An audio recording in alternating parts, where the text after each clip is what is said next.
Nope.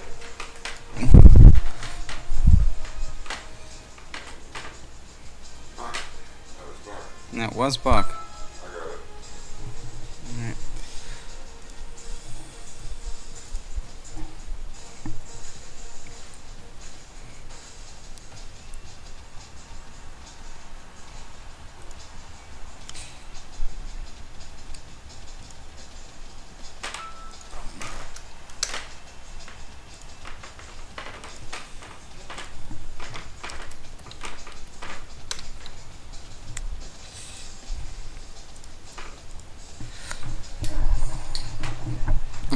Good afternoon, ladies and gentlemen.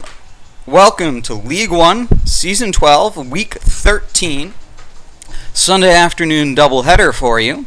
First off, North Carolina at number 20 Syracuse, to be followed by Southern Miss at Navy. Get things started, we'll take a quick look at the University of North Carolina with coach of the Syracuse Orange, Coach Spectre.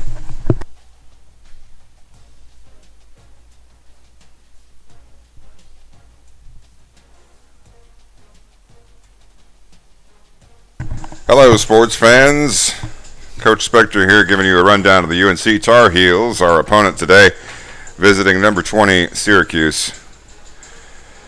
Quarterback Nathan Elliott, 77 with he's got some mobility. Their starting tailback is injured and he's out.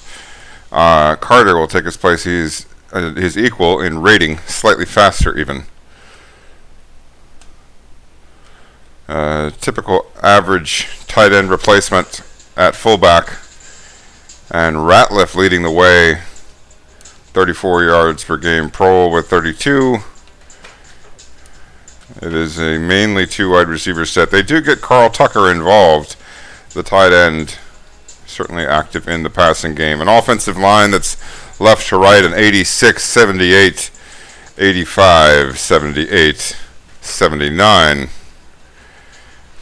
Defensive end is a strength position for this team. 84 strength from the left end at 270 pounds. He's going to be difficult to move there. The right end, Malik Carney, is even better, an 84 with 81 speed over there on the right side. Going to cause trouble when we scramble to the left. Backed up by Jalen Dalton in the middle with Crawford in a four-man front. Solid on the front four is North Carolina. Linebacking core continues. Cole Holcomb's an 82. Smith is an 85, a solid junior. And Casey Collins happens to be the impact player at just 80. So far the lowest starter on the defense, along with Sales, who's also an impact player, the second corner to go with the all-star MJ Stewart. Miles Dorn, the sophomore free safety, along with Miles Jr., will be patrolling the defensive backfield. Miles Jr., number 15, the strong safety, and MJ Stewart representing the toughest players on defense, along with the stout front four. Kicking game fairly solid, an 80 and 86 leading the way. We wanted to take one quick look, one interesting stat that we came across. If you go to season stats, hopping on over here to NCAA season stats, and then over to receiving, and we're looking at receptions here. Total receptions on the year. Pappy White and Steve Ishmael, two of the leading candidates for the Biletnikoff, and there's Conklin, the superstar tight end from Central Michigan. Logan Green, the leading receiver for another user team. And then you start to get into some of the CPU wide receivers. Brandon Colon for Navy there, right around the same pack. Anthony Miller, we saw him earlier from Memphis. And there's Dante Strickland. You know, he's a candidate for the Doak Walker, mainly through his receiving. He's got 70 catches, which not only leads the way among halfbacks, you won't find another halfback until you find another user halfback, which is, of course, Taj McGowan. He's got 58 catches. And I believe out of the top 5 halfback receiving backs, for at least 4 of them are user. There's 1, 2, 3 so far, with UCF in second. And then still no tight ends. Eventually, you do get into some others down there, but a significant lead for both Taj McGowan and Dante Strickland in receptions. So you'll continue to see him as a part of the big part of the passing game. But that's why he's on some of these awards lists, and that's something that you can really use in your own games. Is the passing to the halfback? I think is one of the higher percentage plays in the game. So take that to the bank and put it to use in your own dynasties. I'm going to pass it back over to Coach Ninja, and he's going to get us kicked off here for Game 1, where number 20 Syracuse is going to host these Tar Heels.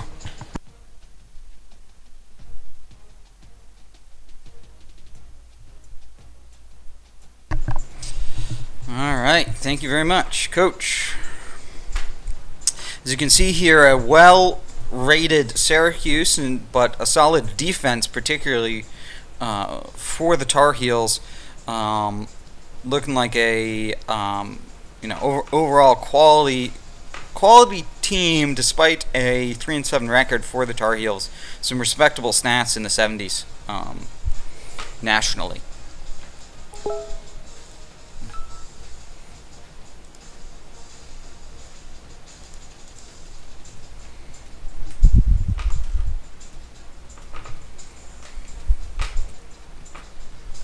Defense, definitely the strength of the Tar Heels. Offense, the strength of the Syracuse Orange.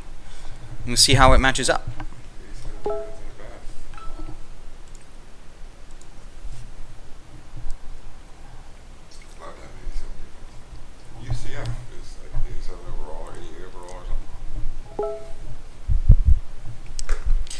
Syracuse, number 1 in the country in points per game and number 1 in the country in rushing defense. We will see. North Carolina does apparently prefer to keep the ball on the ground, but that's only because they're not doing much in the air. Defense, 66 in the country in points against. That's where they're keeping games interesting. Couple of important visits this week: wide receiver and D-end, the number 34 D-end in the country, Reggie Hamilton, visiting Syracuse.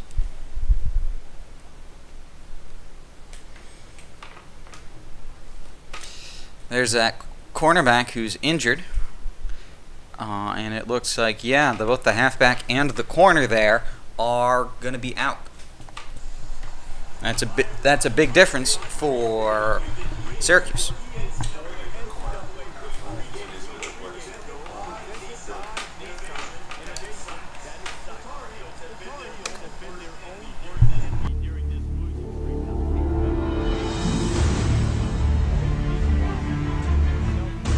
One of the most storied legacies in the history of college football. I started my coaching career, I had a dream. And every decision that I made, that I will be the head football coach at Syracuse University. Undefeated, one-time. 1959 national champions. Syracuse has scored an undefeated season, and the team carries Ben Schwartzwalder off the field. It's going to be the greatest victory that you kids have ever had. Dozens of the most prolific and impactful players in the game. The first African American to win the Heisman Trophy. 6 members of the Pro Football Hall of Fame. 53 All-America selections. We need to make this place the hardest place to play in the country. We need you. We need everyone. This is our state, our town, our team, and we gotta win now. Go Orange! Spanning more than 10 successful seasons and covering the country from California, Ohio, North Carolina, and Virginia. This is League 1 NCAA football. Don't you let anyone steal history away from you. Since 1889, this is Syracuse football. And we begin with a Hofrichter kickoff. Deep into the end zone, number 17. Ratliff takes the knee.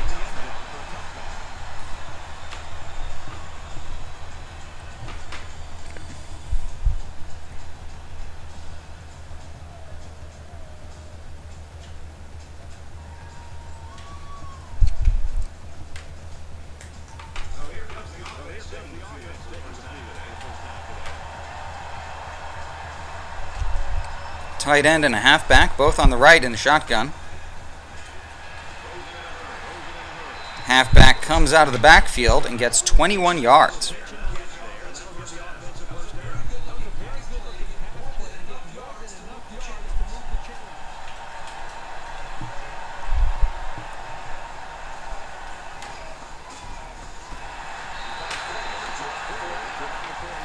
This time, Carter gets the 3-yard rush.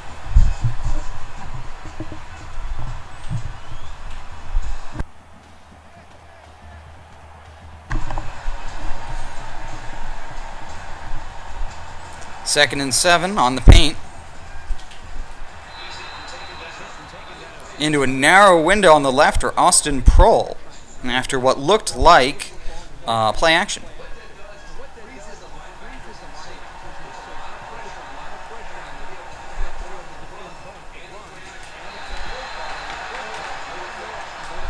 This time Ratliff gets hit for 0. Nothing on the quick pass.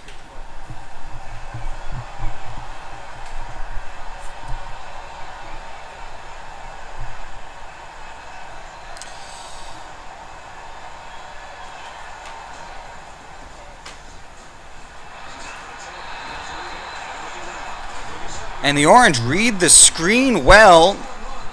The loss of yardage makes it 3rd and long.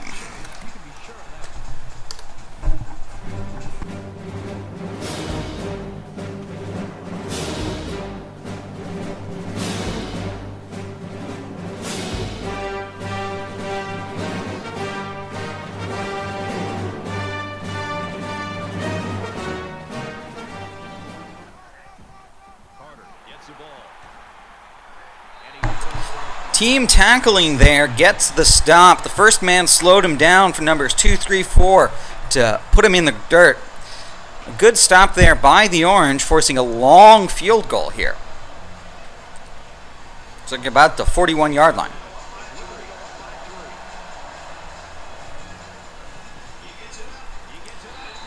And it is, well, it's not really shanked. It's wide left, wide is right.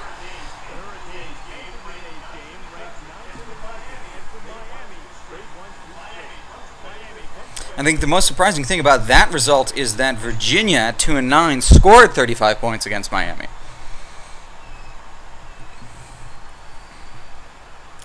Hello. Thank you for joining us. After that missed field goal, the Orange are going to start with the ball on their own 34-yard line.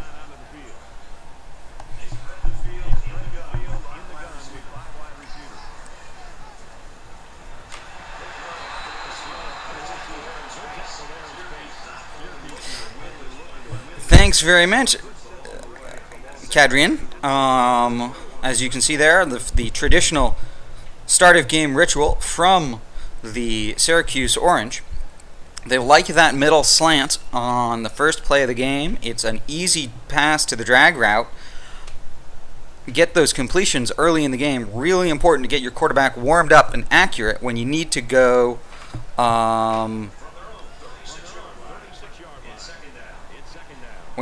deep. All right, then. Thanks for letting me know, Cadrian. As we see Dungy slide for first down, running right up the gap on a read option.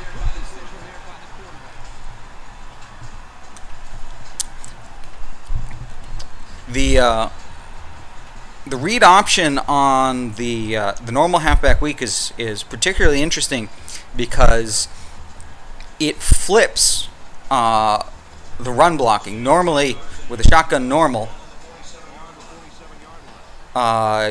you've got the tight end blocking for the quarterback, but in the normal halfback week, when you go to the halfback, he's the one who's getting the tight end and the better inside blocking. The ACC is tough. This is actually I'm Coach Ninja. I'm the coach of the Navy midshipmen. I'm providing play-by-play for my friend and colleague, Coach Spectre, who is playing right now as the coach of the Syracuse Orange. We're part of a league, so the degree of difficulty of broadcasting your own games is high. So we share the load. But he's it's a tough conference. He's doing quite well in it, especially to be ranked 20 with Syracuse. They are a favorite school of his. As we now see 3rd and inches after that slide out of the 5 wide for Dungy. Richards gets forward progress. Yes, I do. I'm the coach of Navy, and after this game is over, I'll play. I'm playing Southern Miss later this afternoon, and Coach Spectre will be giving the play-by-play for that game.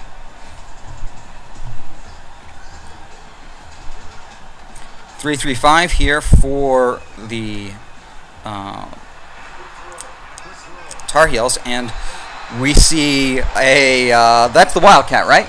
Yeah, the Wildcat motion pass, I guess, is the best way to put that play. No,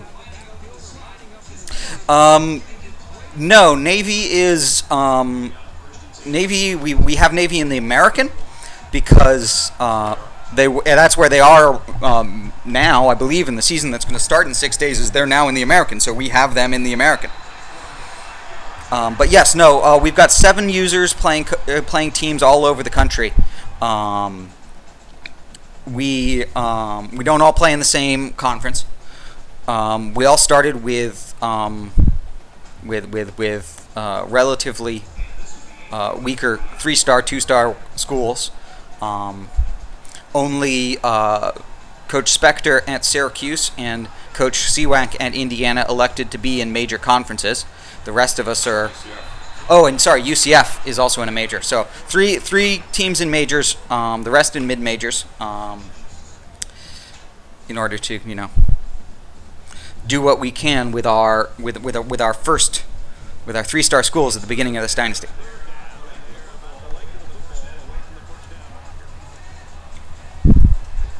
As we have another 3rd and inches.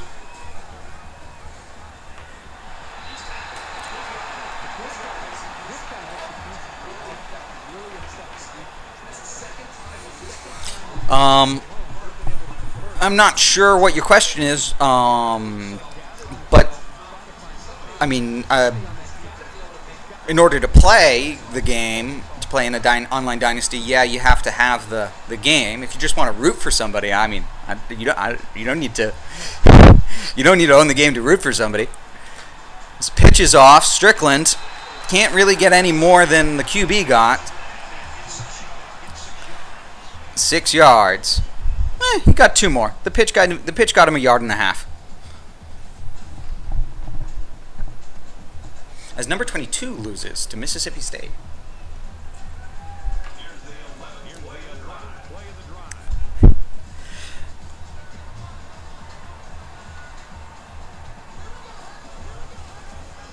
Strickland with the handoff. There were wide gaps there as you saw a 3-man front with the defensive ends way outside in front of or even a little bit outside of the tackles. Made a massive lane when there also wasn't a lot of linebacker help up the middle and good run blocking.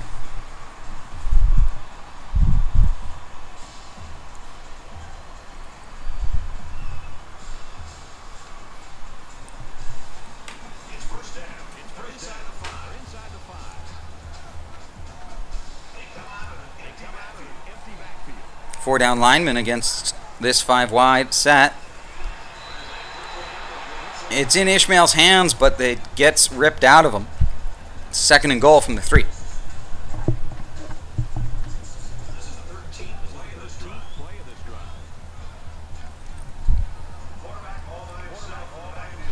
Five wide once again.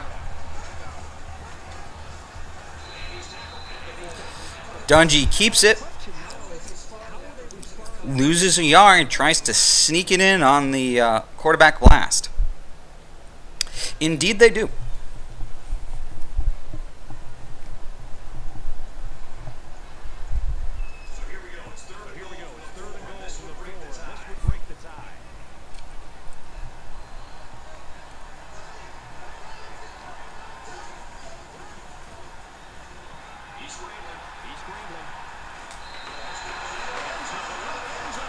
Dungy extends the play to the right, throws on the run for the touchdown.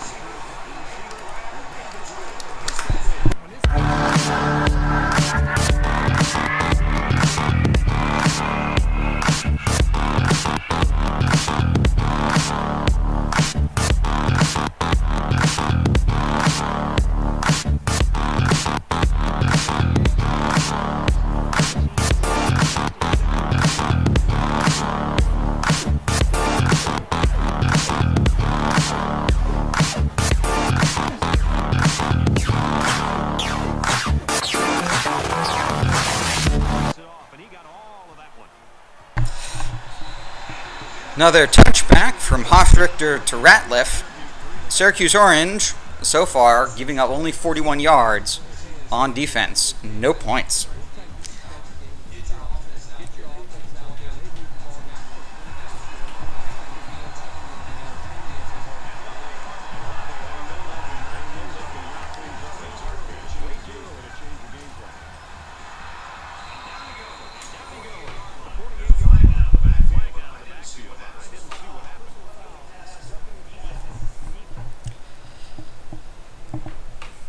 And that's going to give a big chunk of yardage.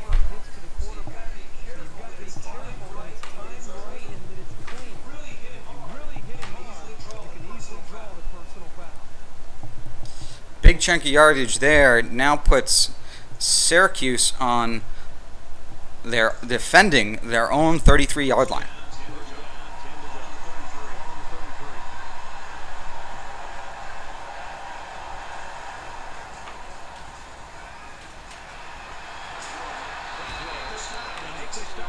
Ratliff gets another 23 into the red zone.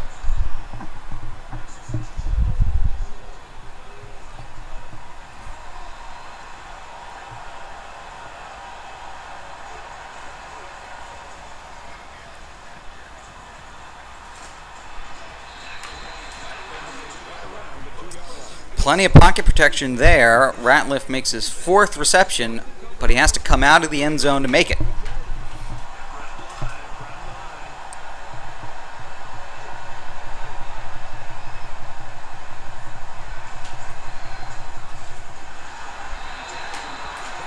And good defense stands up Carter, makes it 3rd and goal from the 3.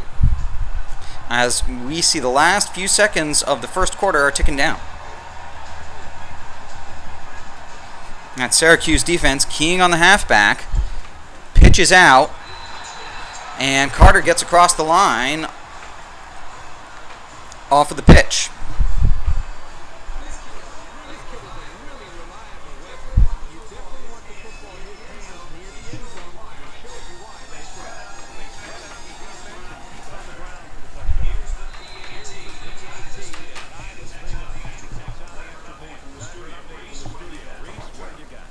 A very fast score there.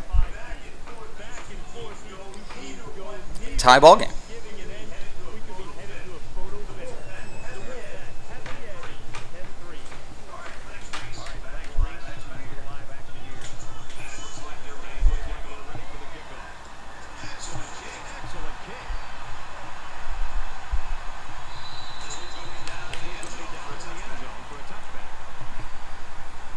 Syracuse decides not to try and run it out of the back of the end zone.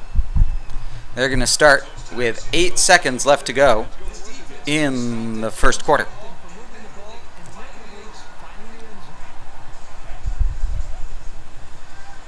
Dungy rolls out.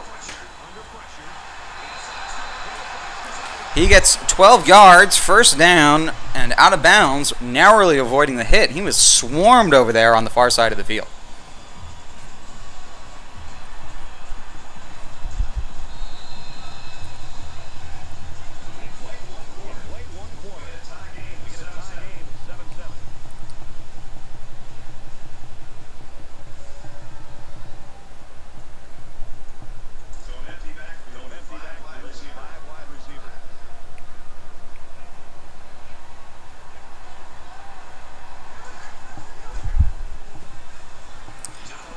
Once again, Dungy rolls out.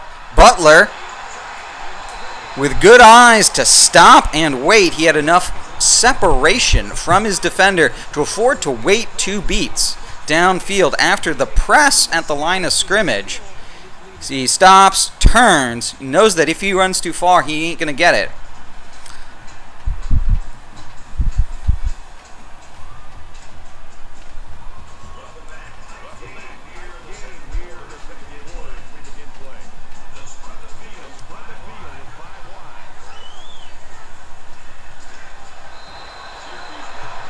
Incomplete pass as Dungy's put into the dirt.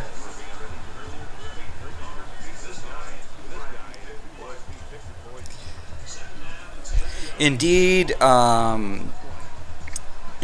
we actually ensure that everybody plays at least 2, usually 3 user games every season. We use our non-conference games to make sure that everybody plays other members of the league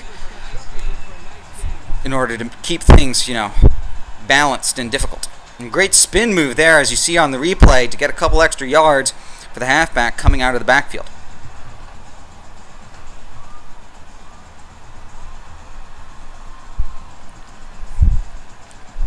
And 30 seconds into the second quarter, the Orange are down in the red zone themselves.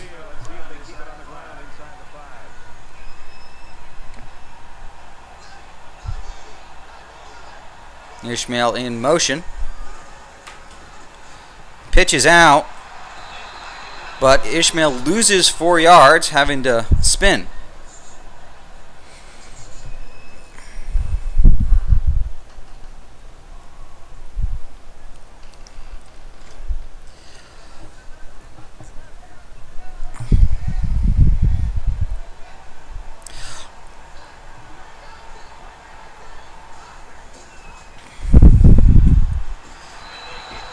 And a sack for Dungy. He tries to get it off, but he can't. It's now 3rd and goal from the 16.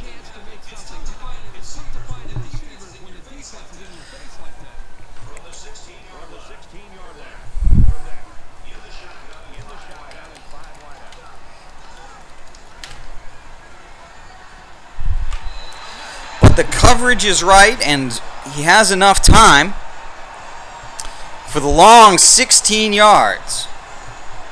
To the Pater. So I never actually followed college football before starting to play this game. But I would say probably, my favorite team. I'm really enjoying playing Navy right now. But I would go to Stanford in a heartbeat. Only 3 others share this secret.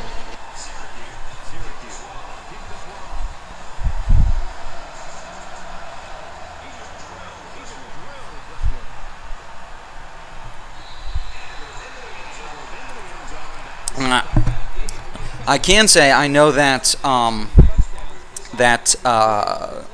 Syracuse is one of Coach Spectre's favorite schools in real life as well. That's why he elected to pick them. He could have actually picked a team that one of our other users has, which is UCF, which has the roster that went undefeated in the last real-life season. So somebody, if he'd been playing purely for roster, he could have gone to UCF, but he likes Syracuse a lot. They're one of his favorite teams, so that's why he selected Syracuse Orange. Michael Carter gets 5 yards there, running to the outside.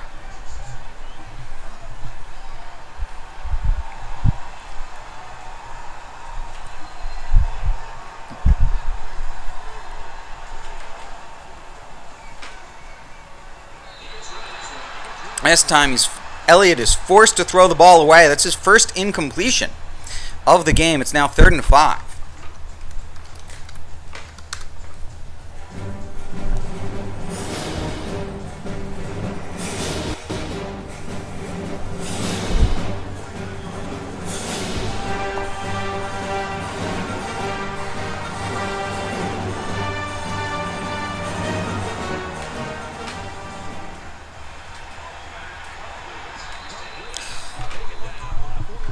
Thomas isn't there in time, but the coverage downfield is good enough to stop the play from getting any more yards after the catch. But it does get a first down on 3rd and 5. Single back weak. Looks like 4 wide receivers. As Ratliff over the middle.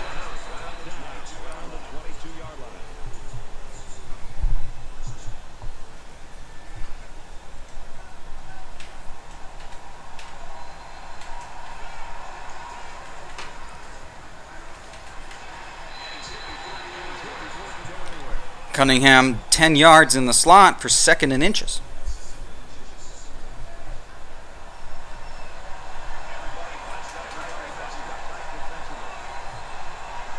The offense and the defense all bunched together.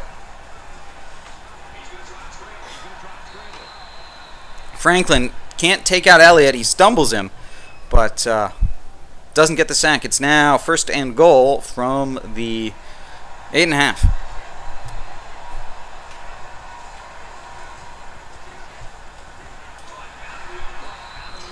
Cunningham out on the far side of the field gets 4.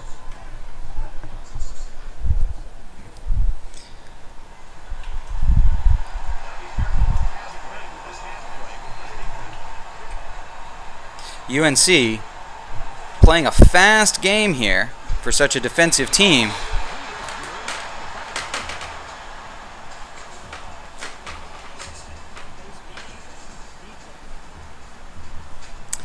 And more important than the yardage, the face mask gives it first down to UNC.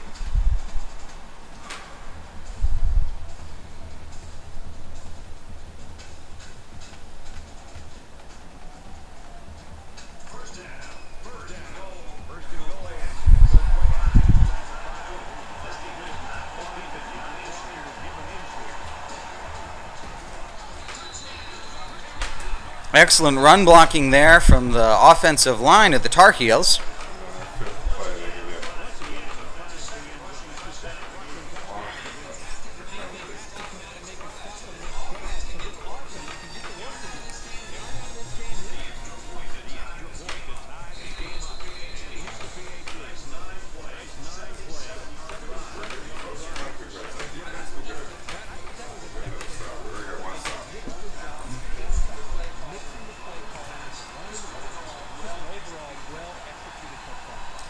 Ishmael decides to take the ball out, gets past the 20, and only about a yard further.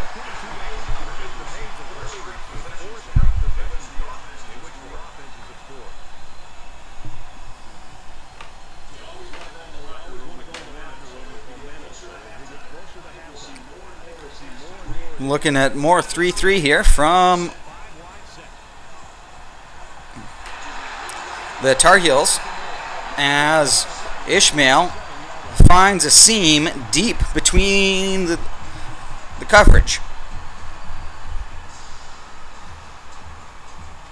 As you can see right there in the middle of the 2 safeties in deep coverage. Had plenty of time to secure the ball before they got to him.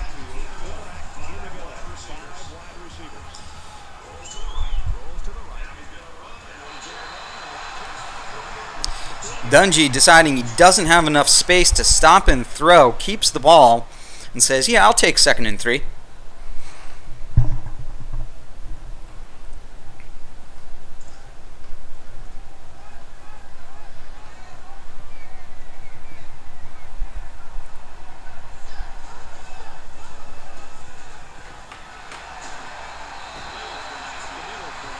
Dungy elects to keep the ball, not risking the pitch, knowing he already has the first down and then some.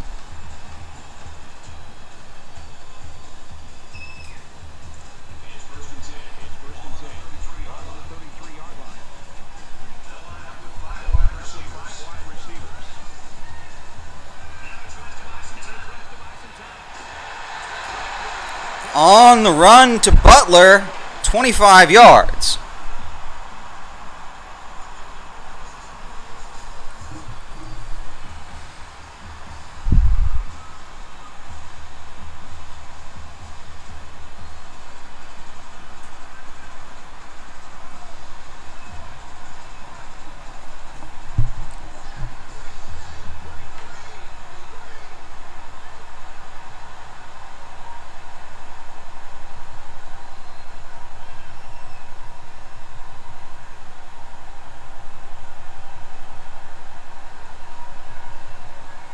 Syracuse taking a rest here in the red zone. Dungy scrambles out. Throws a fantastic pass on the run as he's being tackled. The wide receiver comes out of the end zone, catches it, and runs around his teammate to get back in.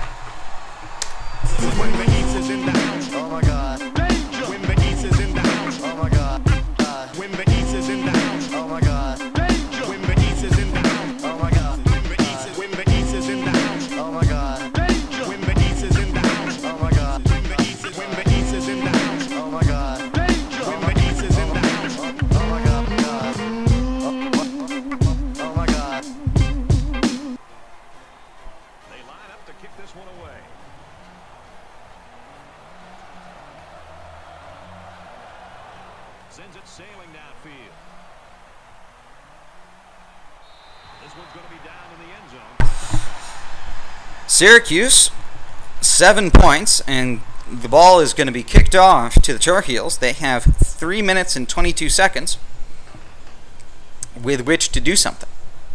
They have been running no huddle so far this game, and it's been effective on 2 out of 3 possessions.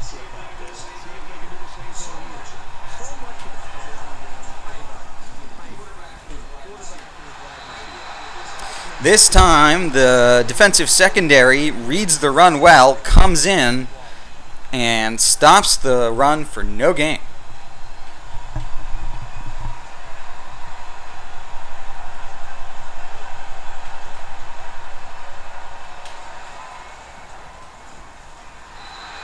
And the sack puts him very deep. 3rd and 17, deep in their own end zone. Not end zone, sorry. Red zone.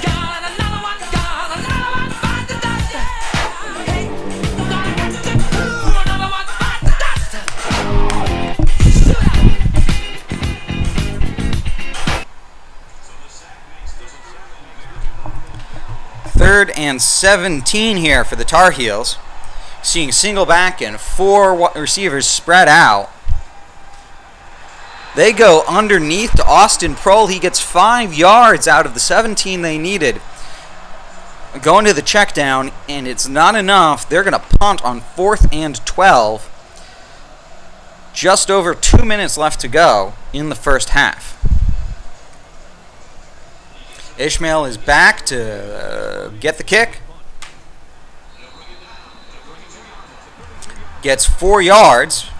Not Ishmael's fault. Hard to return punts, harder still when your blocking decides, I'm going to block the 3rd guy, not the 1st guy. 2:09, 3 timeouts here for Syracuse.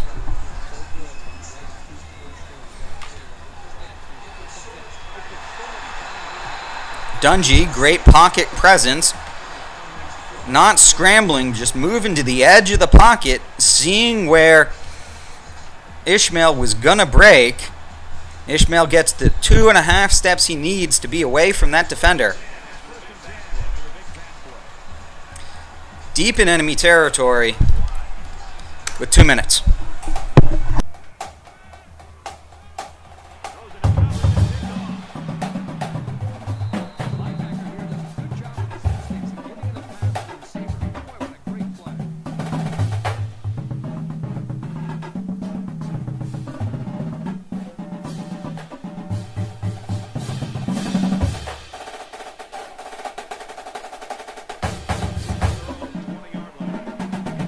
And the pick puts UNC back in their own 20. And he gets tripped up from behind, touchdown saving tackle.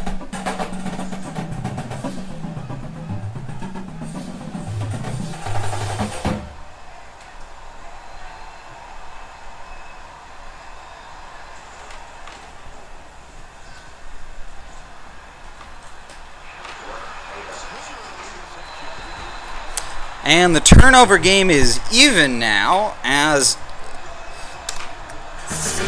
Justin Dowles comes in to jump the route and get out of bounds.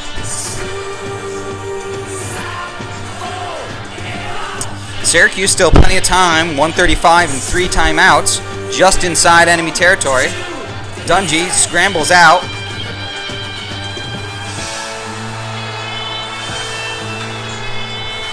Ravian Pierce on the slant route very, very late after getting pressed at the line of scrimmage. Gets open once he hits the far side numbers. 1:27. We got a live clock. Dungey now comes out in the eye.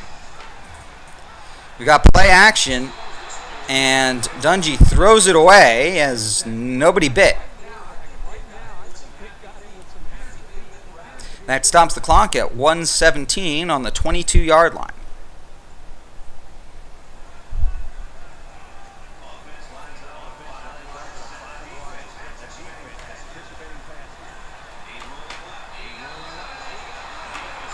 Second throwaway in a row for Dungey.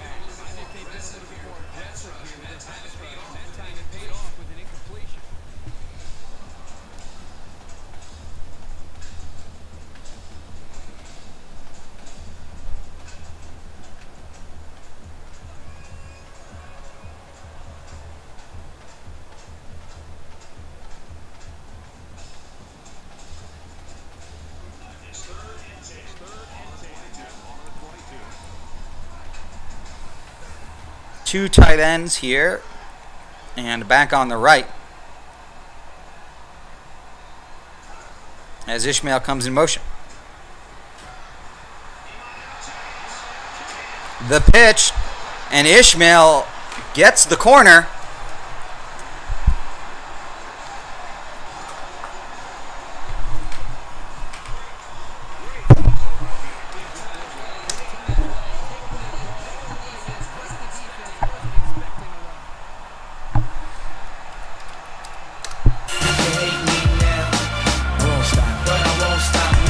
Syracuse now up by 2 scores, 1:06 left to go in the first half.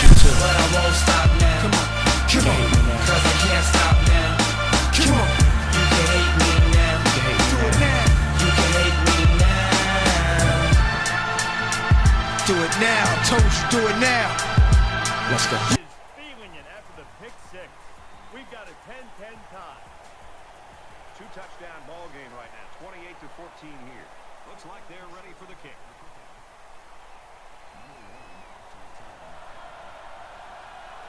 He kicks it off, and he got all of that one. Truitt this time taking the touchback. UNC now has 1:06 and 3 timeouts from their own 25.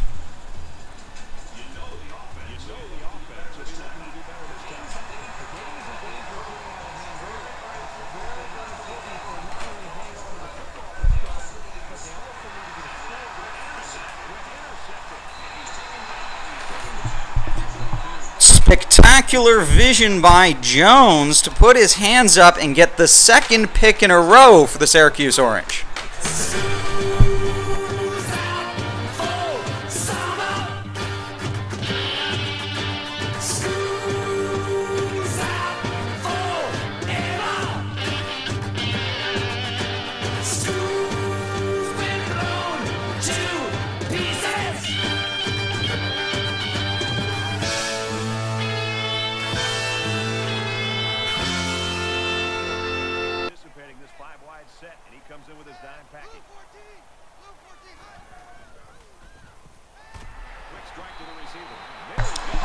Ishmael gets 5 yards, not first down. Syracuse is going to spend a timeout.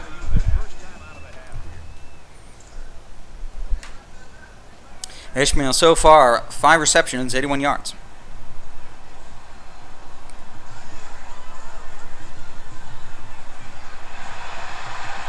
And out of the backfield, Dante Strickland gets 11.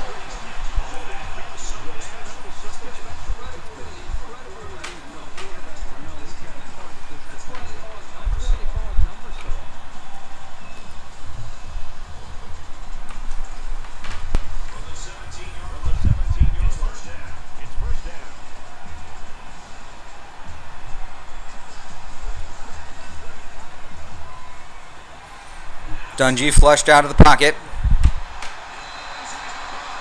He slides after the first down and to get out of bounds. That is fantastic awareness there from Dungy. First and goal, 30 seconds, 6-yard line, 2 timeouts, all the time in the world. We continue to see a 3-man front. Looks like a 3-man front over. Or sorry, I should say 3-3-5 over. As Strickland gets 5 yards.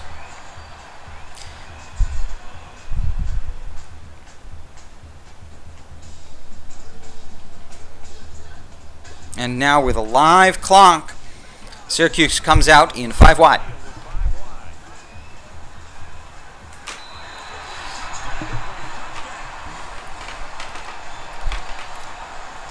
With time in the pocket to wait until Ishmael gets open. It's a little bit of pass and catch on the letters.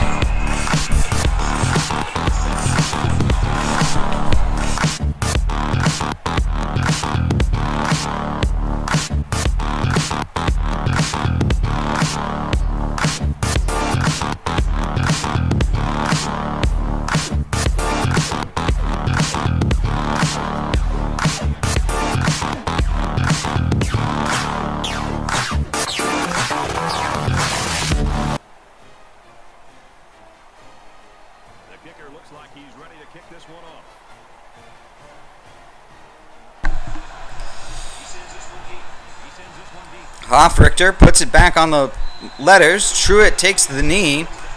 UNC will have 9 seconds.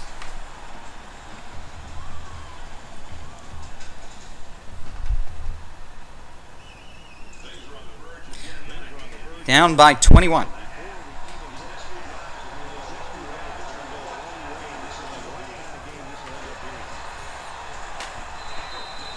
Carter gets 8 yards after being met in the backfield.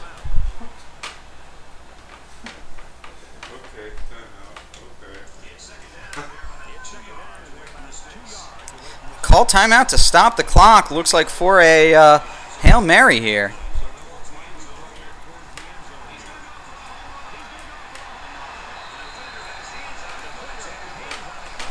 Butler comes in and gets a deflection.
Well, I think the record's going to bear you out on that one. Kansas is a basketball school, not a football school.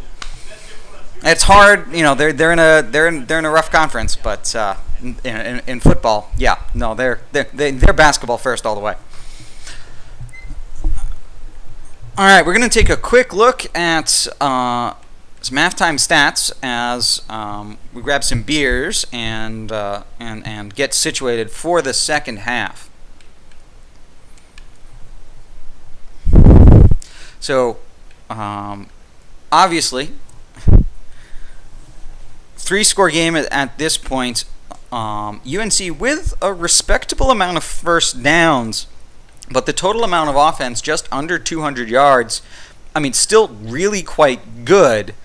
You know, you have a 400 yard game. You're doing all right, and of course they've got 2 touchdowns to thank for it. But the 2 turnovers down the page really gave the opportunity for the Orange to boost their lead coming into the halftime. Those 2 turnovers were worth 14 points, and without them, the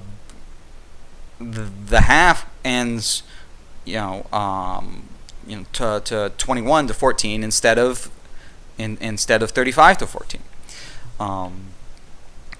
Obviously, the halfback, one of the mainstays of the Tar Heel offense, not having a good game, as clearly the Syracuse Orange defense have decided that that's going to be the thing they take away. A lot of coaches in the NFL and in college football, they say, you know what, we're going to figure out what your best thing is and make sure that you can't do it. And Coach Spectre doing a good job of keeping the running game bottled up, forcing the Orange to go to the passing game, which is, they're so far 180 yards, 14 for 18, which is a solid completion rate. But when it comes down to third down, they're not getting enough of them. The third downs are too difficult, or otherwise, and it's 2 for 4 as opposed to 5 for 5 on third down. Time of possession, as you can see, also well in Syracuse's favor. They're not really taking, they're not slowing down the game. They're not running 3 yards in a cloud of dust like they're Ohio State or Michigan in the Big Ten. But the Tar Heels are running at a breakneck pace all game. Hurry up. And with 2 turnovers, that gives Syracuse all the time in the world to play as they see fit. A quick look at the quarterbacks here. Dungy, 14 for 20 for 230, 4 touchdowns to 1 interception.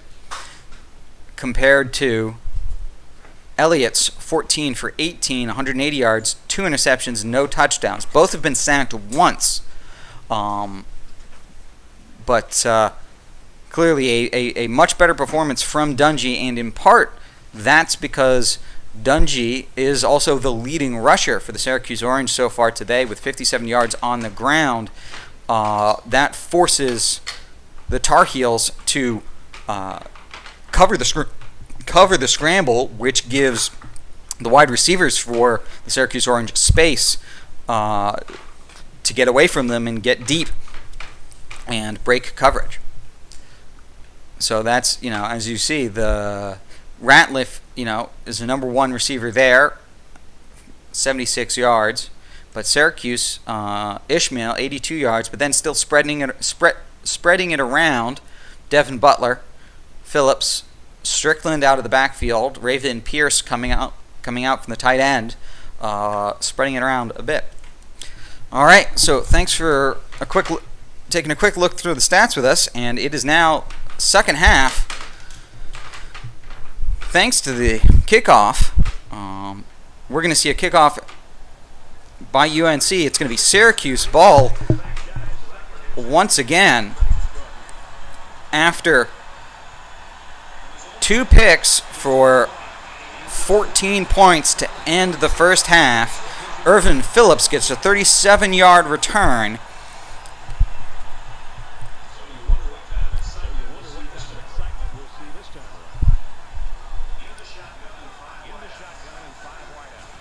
Dungy, time in the pocket, but good coverage downfield. He elects to leave the pocket, scrambles, and as we were talking about, those feet of Dungy's, very, very dangerous, 23 yards, and out of bounds to avoid the hit.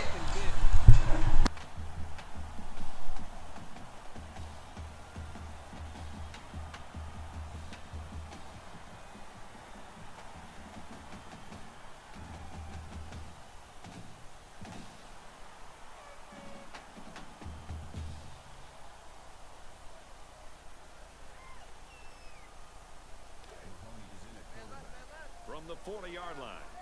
First down.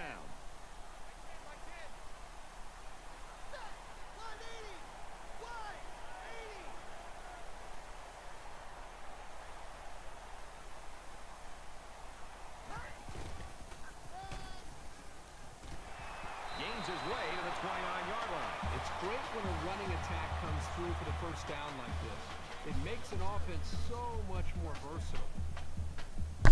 10-yard run up the gut.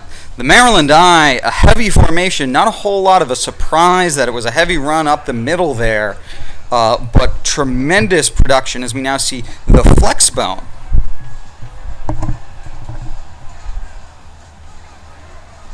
And Dungy gets tripped despite a ton of green space in front of him. He gets 2 yards. Good.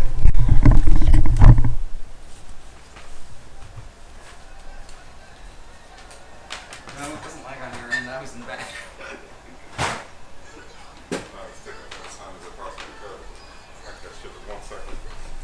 No, that's your best anyway. No, Spencer's saying, I think the audio cut out. And I'm like, no, the audio didn't come out. I wasn't talking.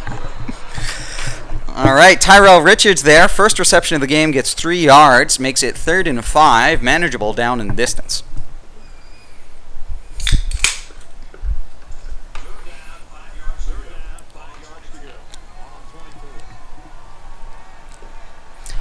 Shotgun normal halfback week. Dungy in the pocket, Strickland on the angle in a tremendous amount of space after they forced the defender on him to run to the outside. Sorry, I thought I was muted again when I said that. I apologize, Britzkrieg. That was my fault.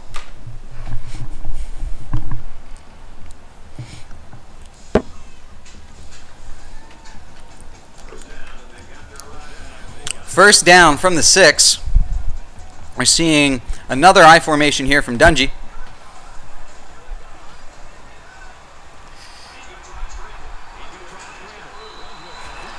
Ooh, Dungy gets decked right at the plane after seeing nobody open.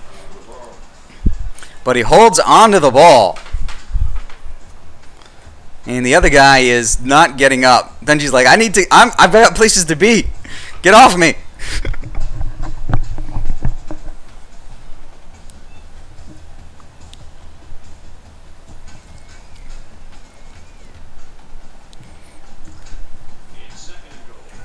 Second and goal here from the 1. 4 down linemen for the defense. Dungy fades out to the right, extends the play, waits for Ishmael to run to the sideline, break the coverage, and that's another touchdown. By the power of Grayskull.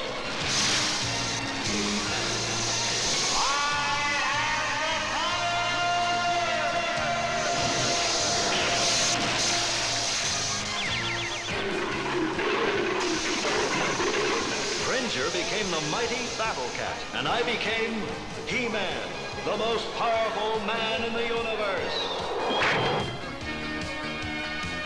Only 3 others share this secret.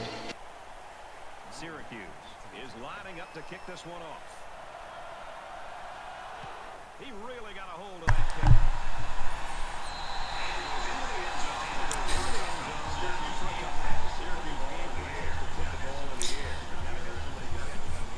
Ishmael, so far, having a great second half. He's had 1 reception and 1 touchdown.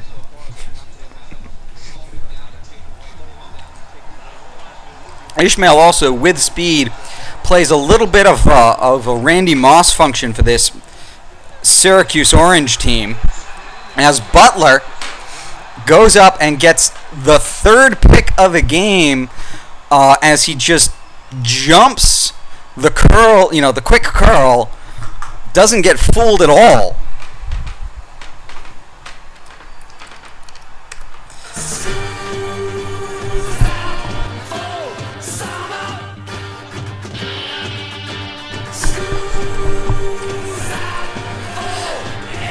The defensive player, one of 2 professional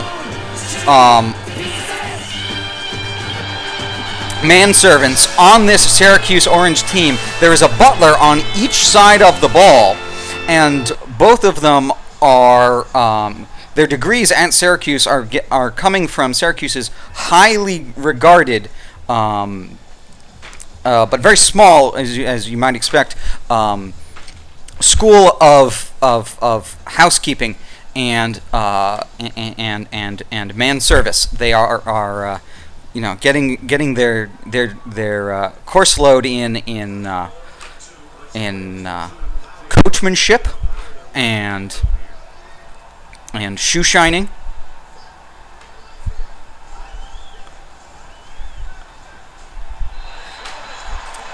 Steve Ishmael, 2 receptions in the half, two touchdowns.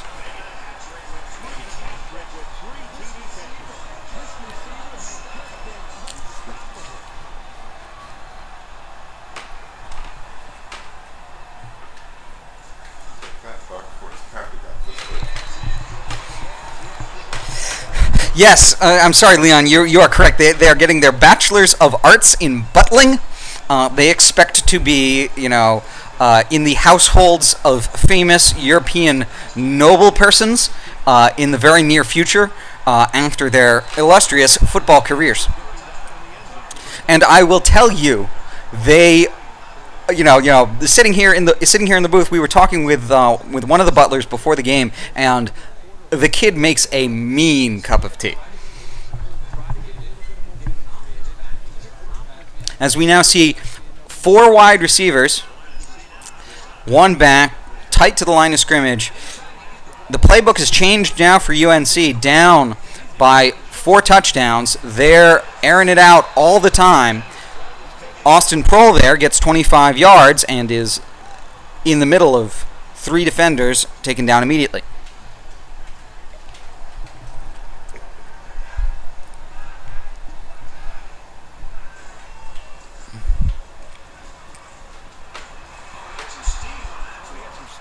Jackson turns upfield, jukes 2 defenders to turn 10 yards into 21.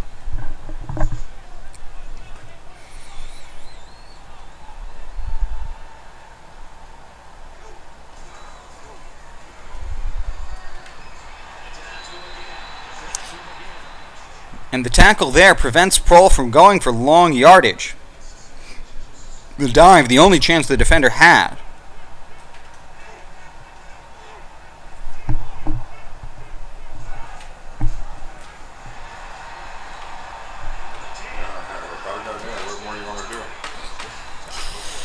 Michael Carter absolutely trucks the defender, and the rest of the blocking is good.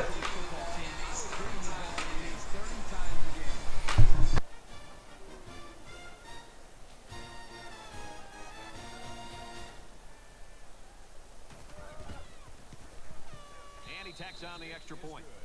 So a 4-play, 75-yard drive and a touchdown. 4 touchdown lead now. It's not only about momentum.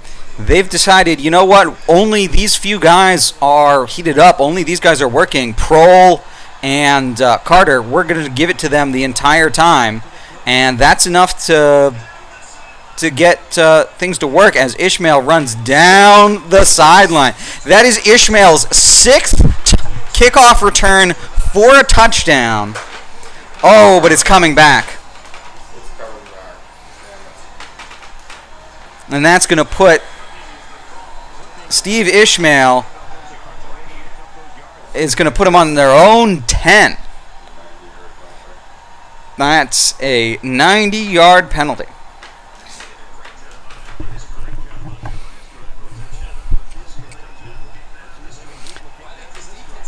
As we see 4 wide receivers here. Dungy scrambles. Riley comes back to it and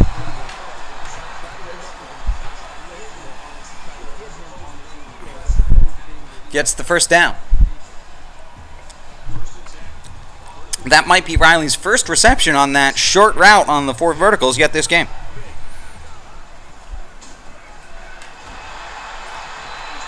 As Steve Ishmael over the middle sees the coverage and knows that it's going to be good.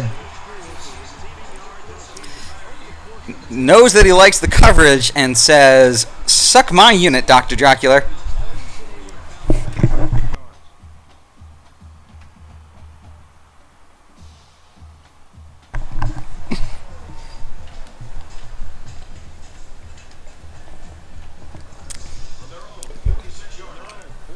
a little bit of column A, a little bit of column B.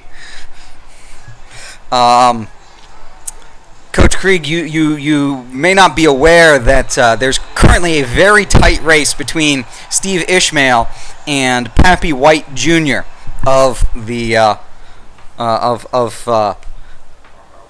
Ohio Bobcats. So Dr. Jockler definitely hoping that the ball goes to anybody else for the duration of this game in order to give Pappy White a fighting chance. As we see another scramble from Dungey. That's 15 rushes for 101 yards. That's a 6.7 yard average, and that average includes like a negative 9 yard sack.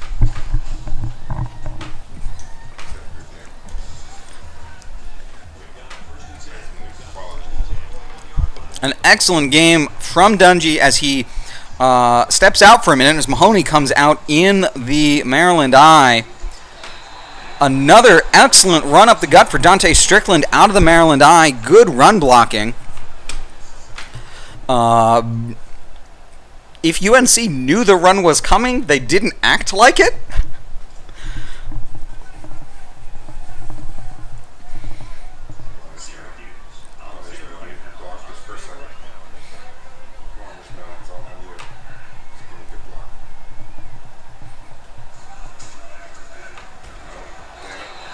Dante Strickland this time hit for -5 as Ishmael cannot hold his block. It's now 3rd and long.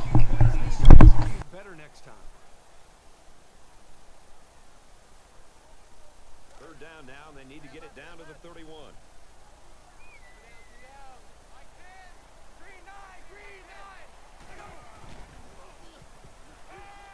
Play fake. Here comes the defense. He's at the 30. The play action doesn't work, but biting on the pass gives Dungey the opportunity to run. What? Gives Mahoney the opportunity to run. Mahoney not normally known for his legs.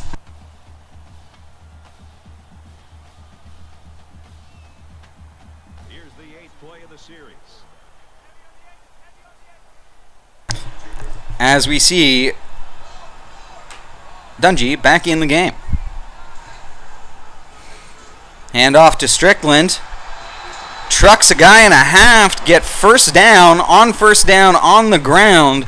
Ran right down that passage through the Red Sea.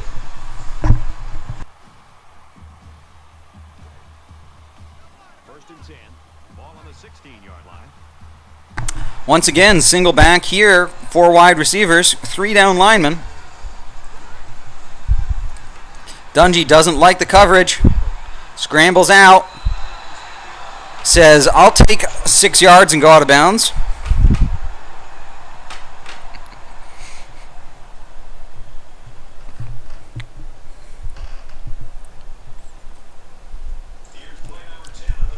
Second and 4. In the red zone. We now see a tight end on the end of the line on the right.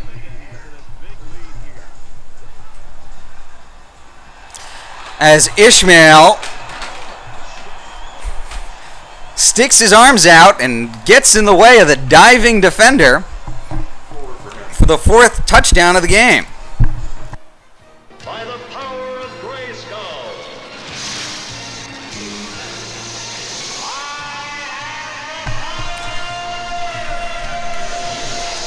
56-21, Syracuse. Cringer became the mighty Battle Cat, and I became He-Man, the most powerful man in the universe. Only 3 others share this secret. 20-13. Reese, we really got a lopsided game here. Everyone's all lined up and ready for the kickoff. Have you read Moby Dick, Doc? Ishmael isn't the whale. I'm not sure what having an Ahab would do.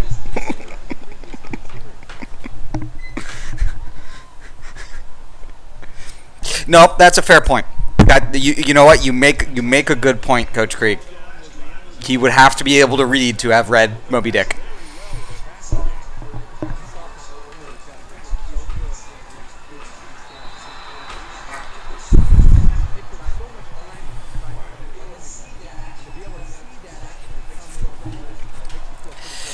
You know, I'm going to be honest. I'm not sure I agree with Kirk and the other guys in the booth there. Butler, I believe, is that's at least his second, if not his third pick. Having a great game, Butler on that left sideline, and he is eliminating that receiver.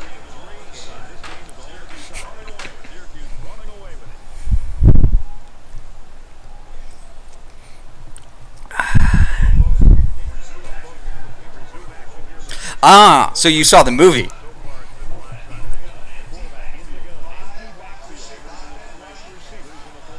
Ishmael wide open.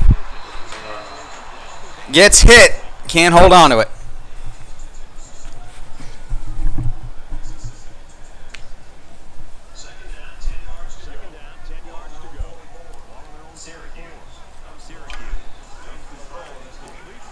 Read option. Dungy keeps it. Spins. Gets the first down. 15 yards.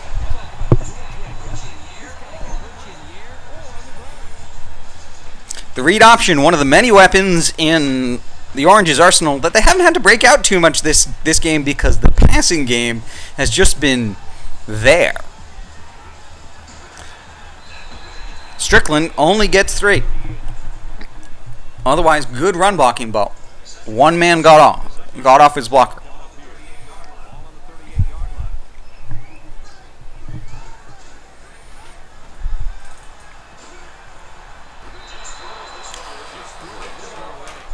Dungy throws the ball away. It's going to be 3rd and 7.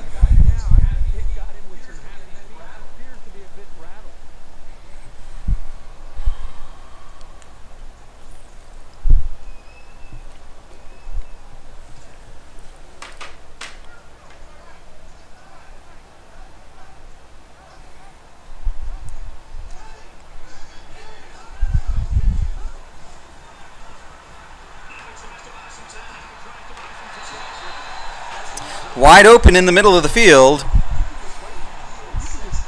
Dungy gets the scramble for the first down.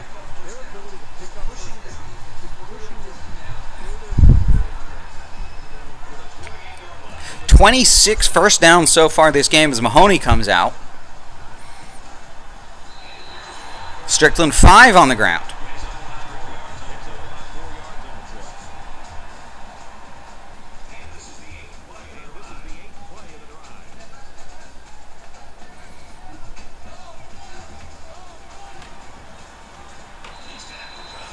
And hand it off to the fullback Tyrell Richards this time, and he gets 3. 3rd and 3 on the 21.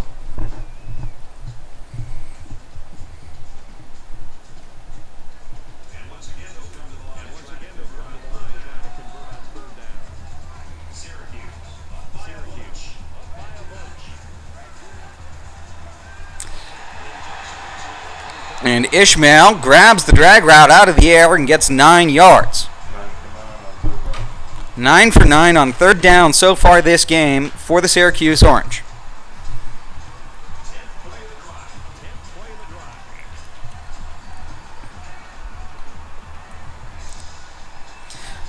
Looking at Mahoney again.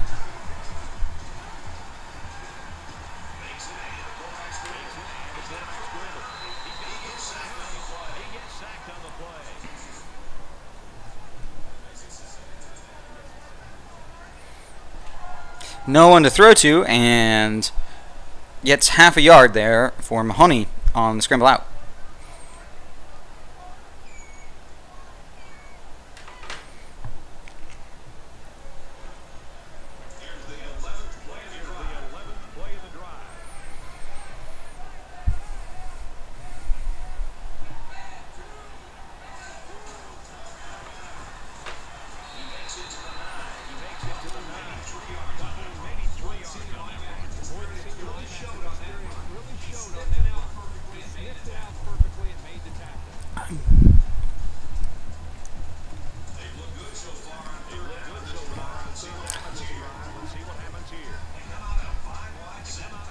Five wide on 3rd and 8 in the red zone.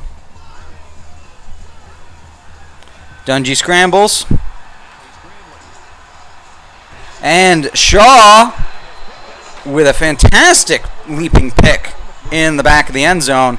Not sure that's going to affect the score too much, but it takes a little bit of the wind out.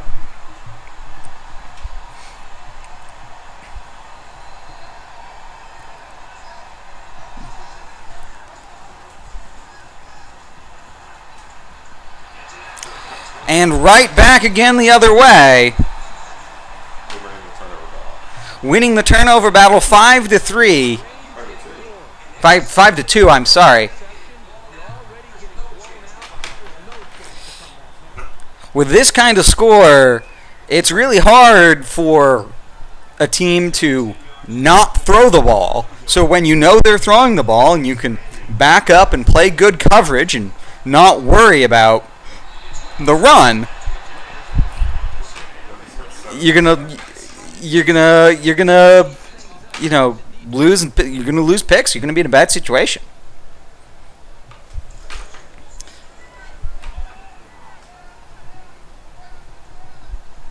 So we now see the Wildcat.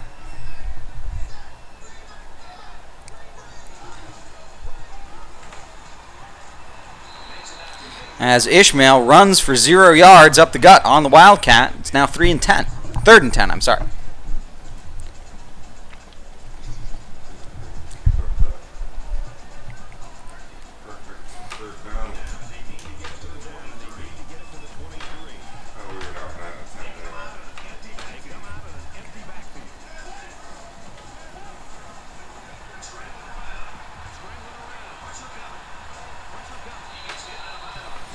Dungy gets 9, but it's not quite enough. 24-yard line, 4th and 1. Dungy, quite tired. I'm going to send the kicking unit out onto the field. It's blustery day inside the Carrier Dome.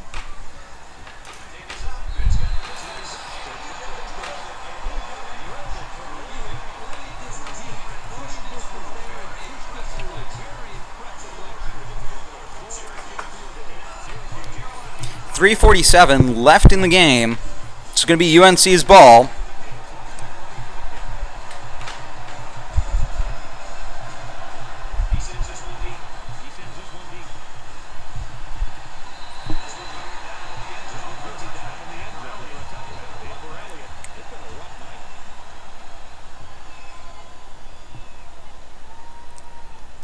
Elliott's last 3 possessions ending in picks, 2 of which were the first play of those possessions.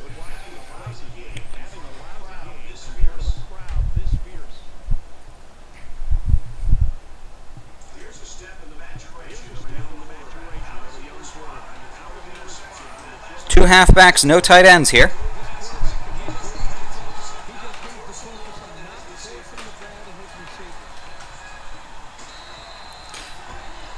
And grabbed by the shin for 5 yards.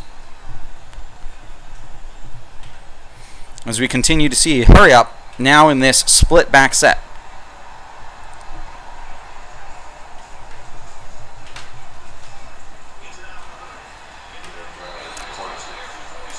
Prohl has space running to the sideline, gets 23 yards.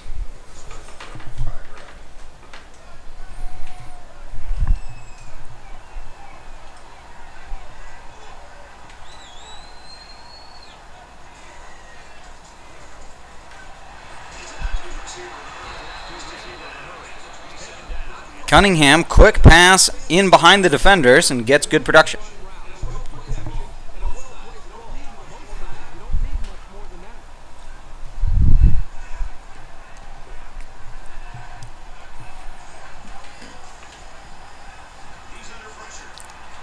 And Elliott dodges the sack, and Prohl gets 13 yards and out of bounds.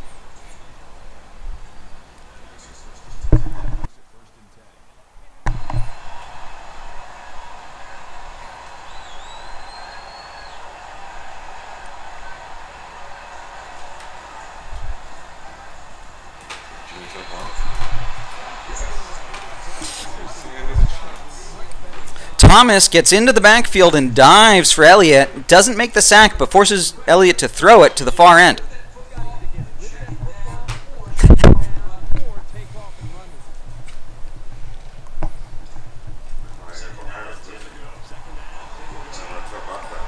I think he knows.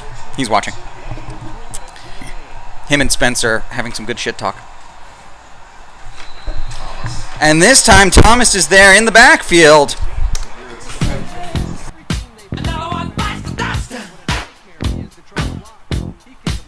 It's going to be 3rd and 18 now.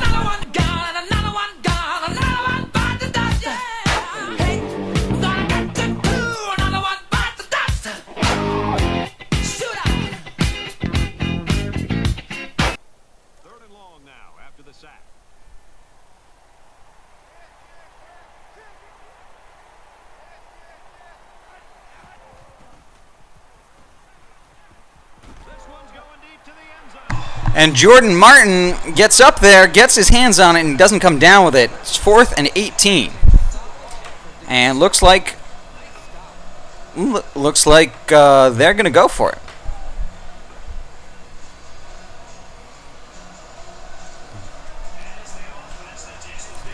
Why is Alabama playing an FCS team this deep in the season?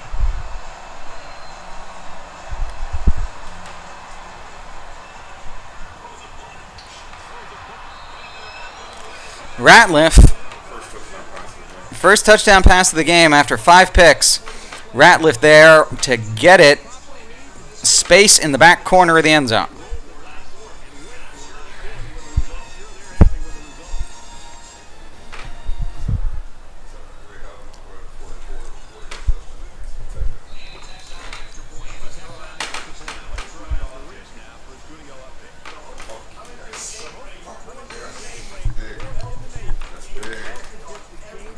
Coach being handed a piece of paper on the sideline. We think it's the score of the NC State-Virginia Tech game, and he's quite happy to see that result. Gives the Syracuse Orange a shot at winning the division.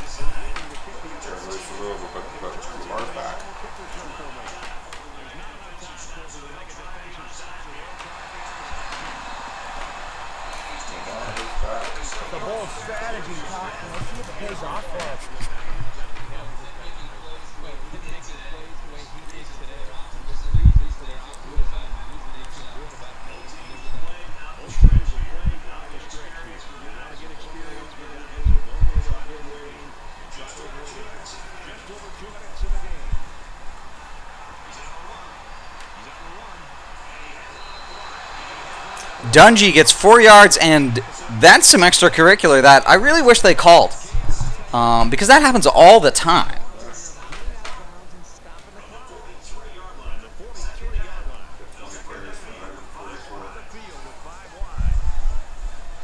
Ishmael with another reception, 6 yards. He's got 135 yards and 4 touchdowns on 12 receptions this game.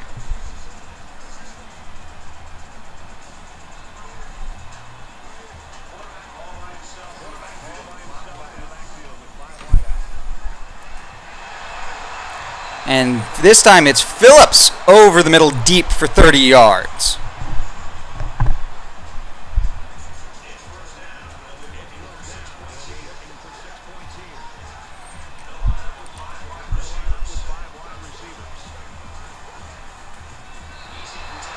Ishmael 5 yards, another reception.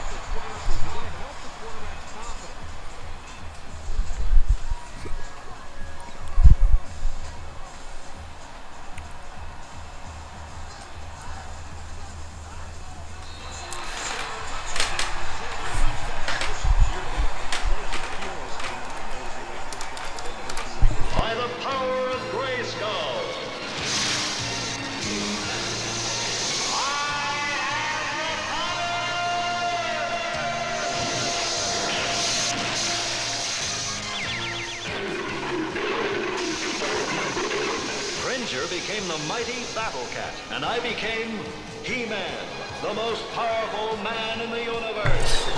That's 6 touchdowns for Ishmael, one of them on the ground, the rest in the air. About 150 yards the entire game for Ishmael. as we see another kickoff from Syracuse.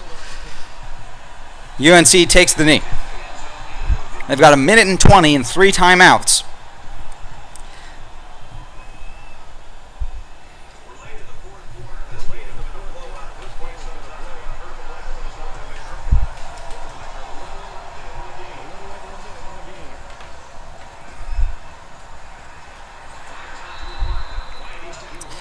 Cunningham gets 8 yards and is stopped inbounds. Clock keeps moving.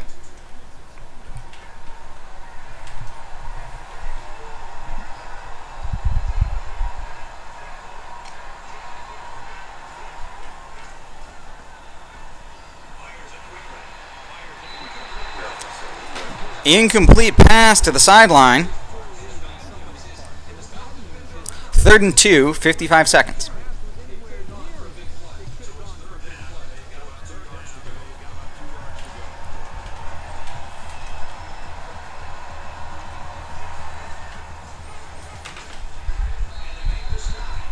Carter gets 3 yards. It's a first down, but it starts the clock again as soon as the ball gets placed.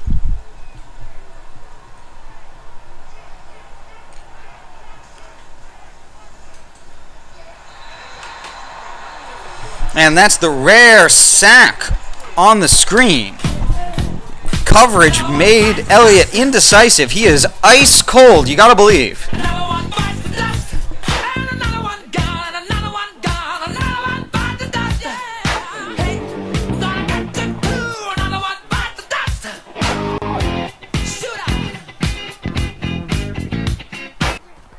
Michael Carter gets 5 yards. Syracuse calling a timeout, deciding, hey, we might be able to get the ball back after 3rd and 16.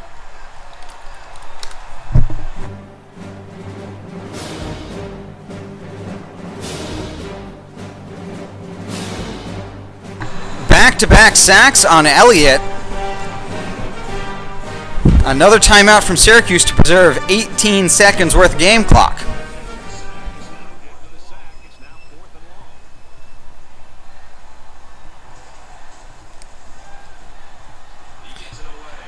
Ishmael back to catch. Is looking for the corner, has a great run. There's a flag.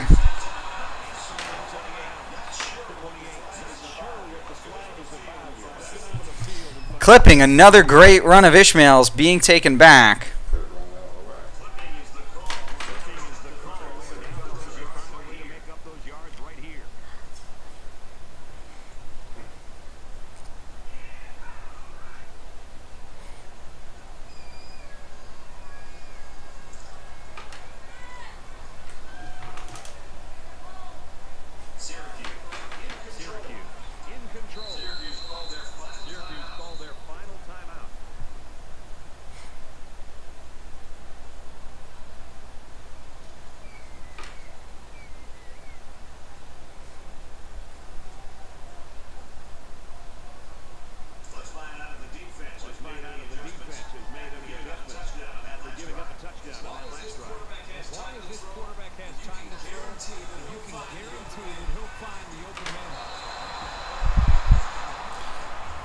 Dungy gets hit, but the ball giving away means he's got one attempt with 1 second left on the clock.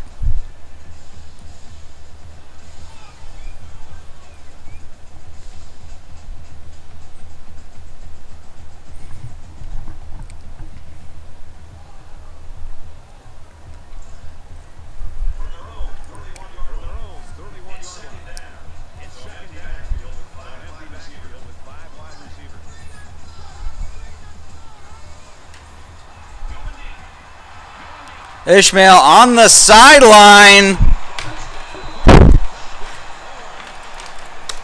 By the power of Grayskull.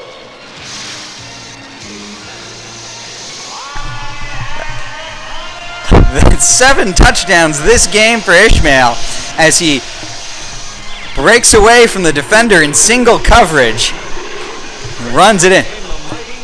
All he needed was 1 second.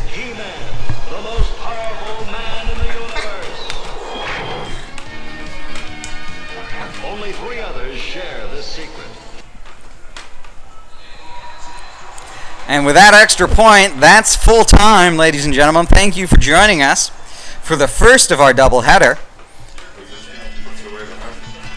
As Ishmael runs away with it, 228 yards, 7 touchdowns.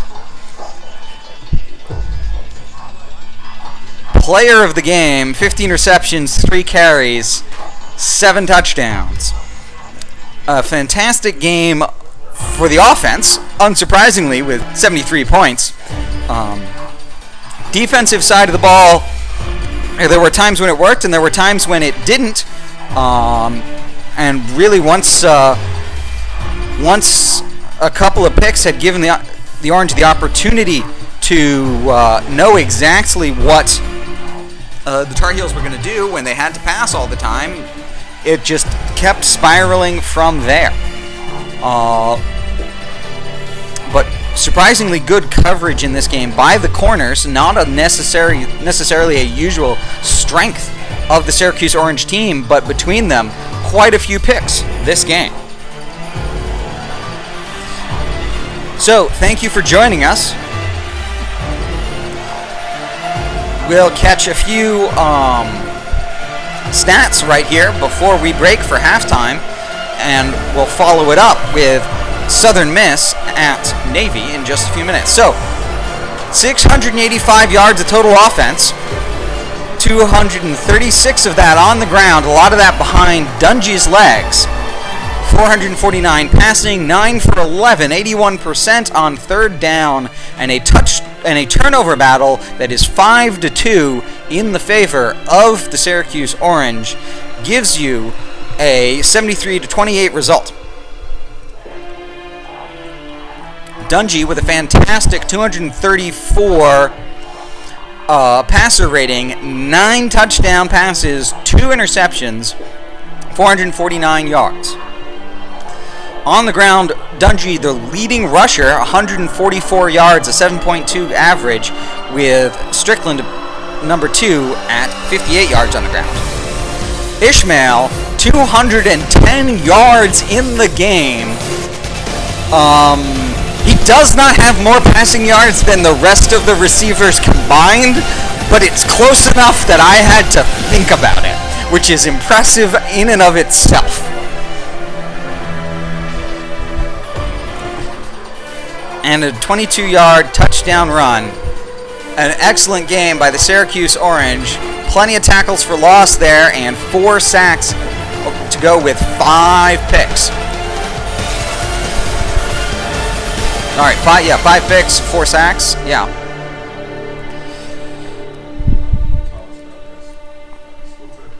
All right, well, thank you for joining us for the first half of our doubleheader. We will be right back in about 5-10 minutes with Southern Miss at Navy.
Hello, sports fans.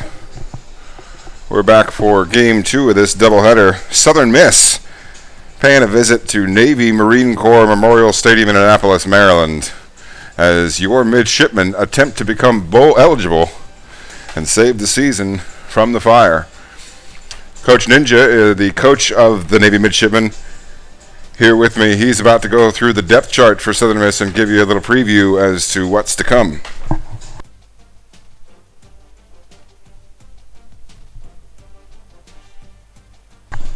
All right. Quandra Griggs, 76 overall, but he's got speed and agility. And as you can see, he runs the ball to the tune of 56 yards a game and 6 rushing touchdowns. If we can get him to pass, he's got 12 interceptions to 13 passing touchdowns, so we definitely want to force him to pass the ball. The bulk, however, of the Southern Miss offense goes through Ito Smith. 106 yards on the ground per game, 9 rushing touchdowns. Another 35 through the air and 5 touchdowns. A total of 14 touchdowns there for Smith. He is their plan A and their plan B. Daniels, the number 2, is another 45 yards on the ground and 4 touchdowns.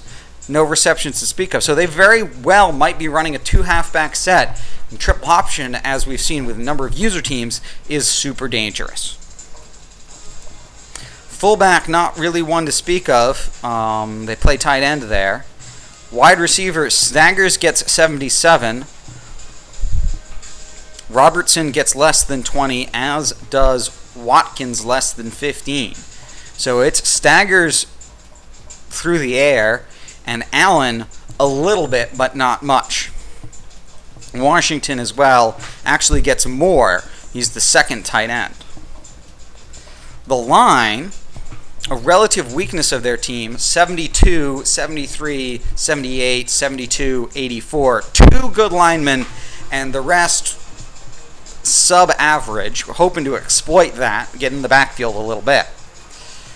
Defensively, the ends are solid for the American at 79 and 78. It's the defensive tackles that are a weakness. If they're playing 4-man front and we can go against Landry and Riley up the gut all day, we're gladly going to do that. Linebacker, similarly, 72 right outside, 78 middle, and 73 right outside. Gives some help in the middle, but not too much help outside. Corner, Armstrong is a good corner. He's one of their best players. Both Mickle and Collins are listed as injured, but they're probable, so they'll play, and we want to stay away from Armstrong and Mickle, and even Collins is going to be a solid nickelback. At free safety, Moore is on a hot streak, and the strong safety is one of their best defensive players. So what we want to do is not go against their secondary. We want to go against their line, the interior of their line, and those linebackers. And so that means up the gut and short yardage passing, which, that's stuff that we like to do. They've got decent kicker and punter, but they're both fairly decent power. So that'll be a reasonable kicking game for Southern Miss. And with that, we'll get started.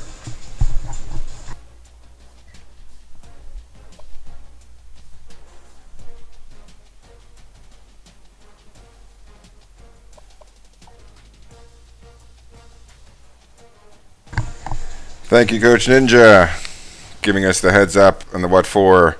There's a 79 versus an 83. Navy coming into the game at 4-5. 1 game out of 500. 2 games from bowl eligibility. And looking at the last 3 games as an opportunity to get the best postseason play that they can.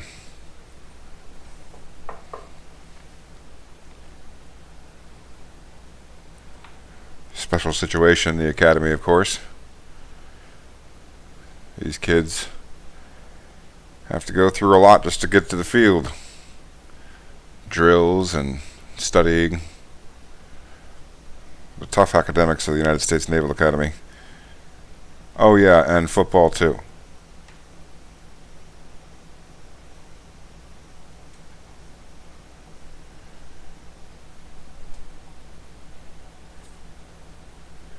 See some visits coming in this week for the midshipmen. A few players there as they look to garner a couple of recruits out of the deal. It's a sunny day in Annapolis. These two American Conference teams, of course, Southern Miss, along with Marshall, making the move to the American Conference this year in our realignment plan. That was to replace UCF and Houston, who made the move to the Big 12 to allow for a conference championship game in the Big 12 Conference. Of course, NCAA 14 made before the Big 12 was granted permission to have a conference championship game without 12 teams. The Cannons, the crowd, the history, the United States Naval Academy.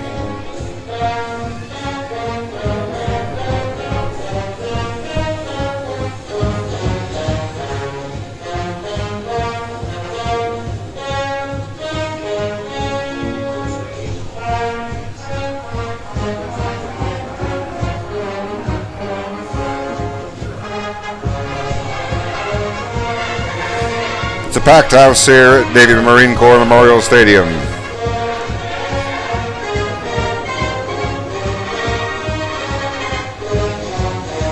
Southern Miss wins the toss. And they're going to kick it to Navy, so Southern Miss will get the ball to start the second half.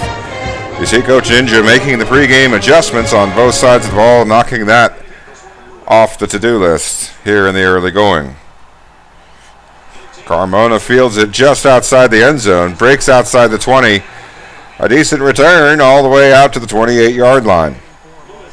Navy's going to take over on the right hash.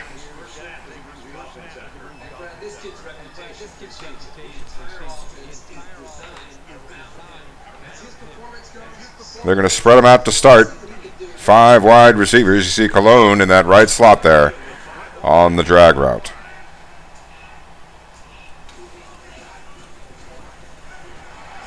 He breaks open over the middle of the field, gets the first down and more. It's a 13-yard gain, and they're already out near the logo, outside their own 40-yard line.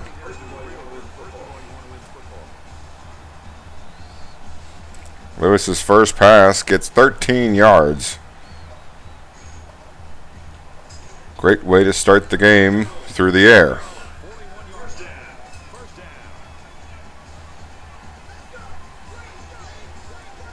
Single back set in the shotgun. Bonner, the back. The read option, and they bite on Bonner, and Lewis takes it up the gut for 14. Had plenty of green out there in the steps ahead of him.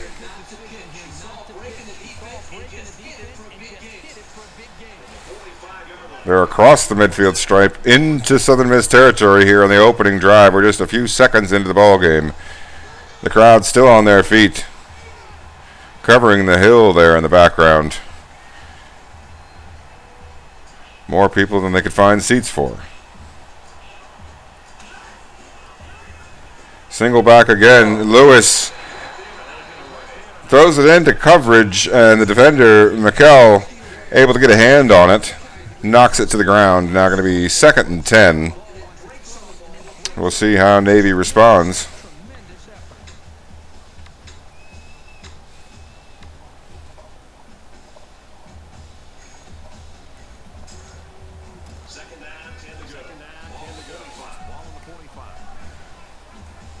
They've been playing a lot of twin tight end sets. You'll see another one here. Lewis back to pass, finds the route. Carmona left to right across your radio dial, picks up 11 yards. That's another first down. And a breath of fresh air to this midshipman offense. Now down to the 34-yard line. Another first down, and they'll be near scoring range for their field goal unit. Twin tight end set once again. Looks like it's going to be an ISO run as Lewis looks across the defense.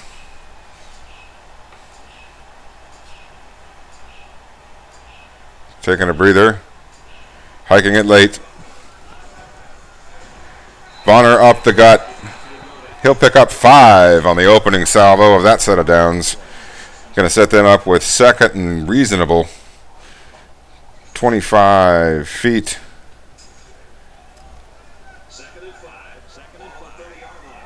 15 feet from the first down. 25 feet from easy field goal range.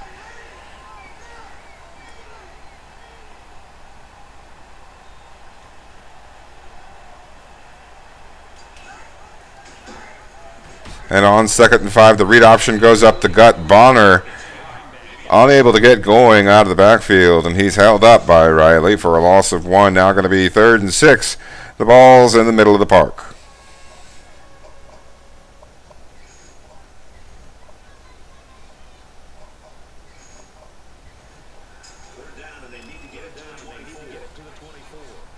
In between the hashes we go as we see the 5 wide set.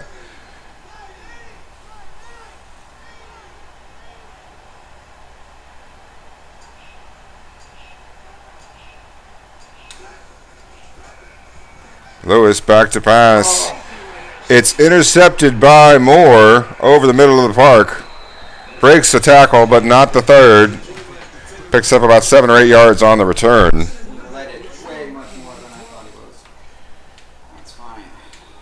23-yard line is where Southern Miss is going to take over on their opening drive.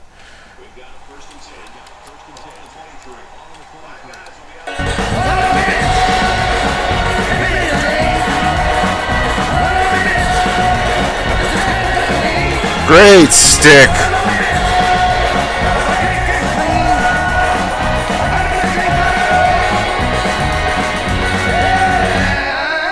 Great tackle on that opening play there on first down. Out to the perimeter, limiting it to a 1-yard play. The screen pass here going to catch him off guard, though, and that's a big play as Smith all the way out to midfield. Going to be just past the stripe, looks like. A yard into, no, they're going to call it at the midfield marker. 50-yard line across the logo. We'll see if Navy can play for the pride of the end. There's a flag on the play. It could be offsides, in which case, of course, Southern Miss will decline. It is offsides. The Golden Eagles, of course, going to decline that penalty. It'll be first down from the 35-yard line. Navy now, of course, trying to do what's very difficult, of course, which is once you turn the ball over and are fighting that uphill battle in momentum, is to get the stop after a turnover. A little bit more difficult to do than under normal circumstances. This game does have momentum, and there is the flag route. It's really hard to stop there in a lot of the man coverages that the users typically like to use. The CPU taking advantage of the situation once again, but now we're in tight quarters, and Navy's got a little bit of meat on the line. They do hold him up before the goal line. Going to be 2nd and goal from a few inches out.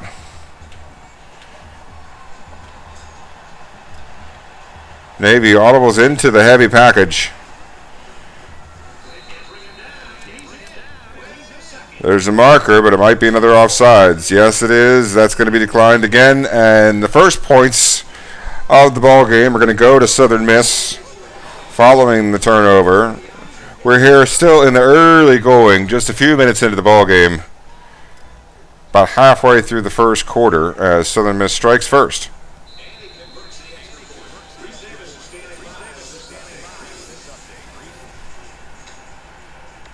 We see a final there in the American Conference. Tulane upsetting Marshall.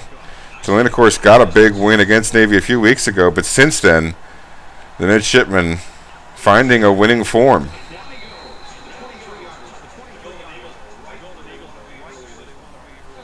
A bend but don't break defense by Southern Miss.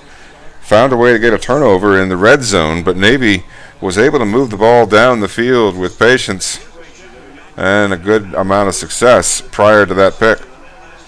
We'll see the twin tight end set once again as Lewis lines up. He's got Carmona playing tight end 2 on the left side. He's hit as he throws. It obviously affected the pass. 2nd and 10, 23-yard line.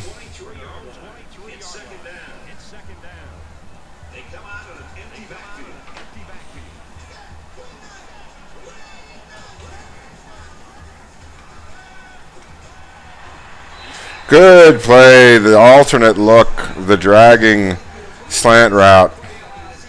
Sorry, the trailing slant route. Middle of the field cleared out on the drag route underneath. And Scott able to find the gap towards the back end of the early right-hand side of the field.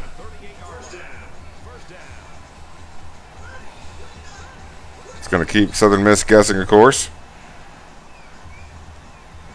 Navy hoping to put that to use here. Too much traffic, and the fullback High gets held up on his first carry. 2nd and 12.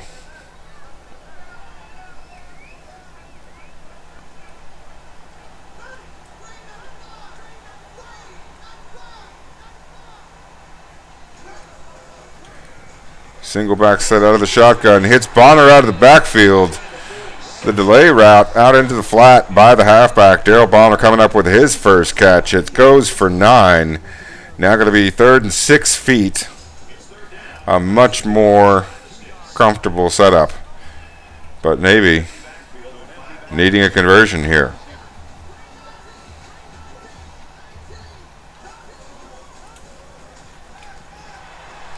Gets the pass to Cologne over the middle. They get the conversion. It's a fresh set of downs. Chance to catch their breath as Navy continues to matriculate the ball down the field. Across into Southern Miss territory once again.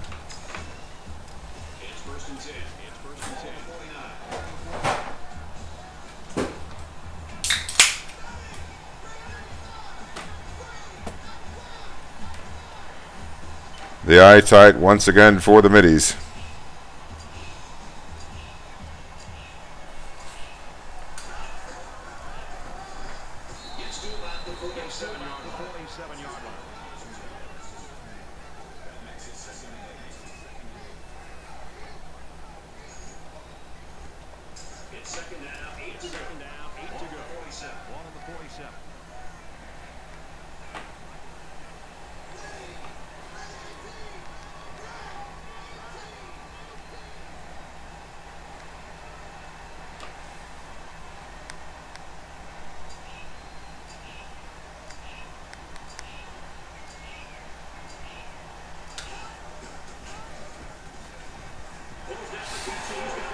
Lewis finds Carmona off to the right side.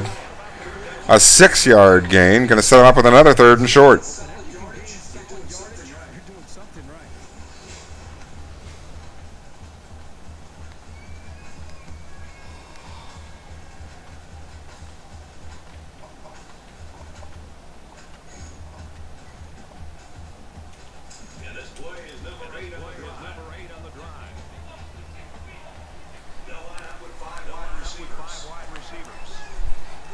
Five wide receivers set.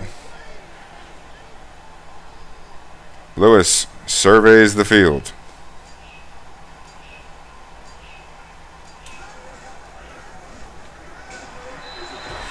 It's behind Cologne, and he has to stretch back for it. It's going to cause a 4th down situation. It's 4th and inches from the 39-yard line. That left side of the offensive line a little bit tired. They're not quite to the end of the quarter where they're going to get that automatic breather.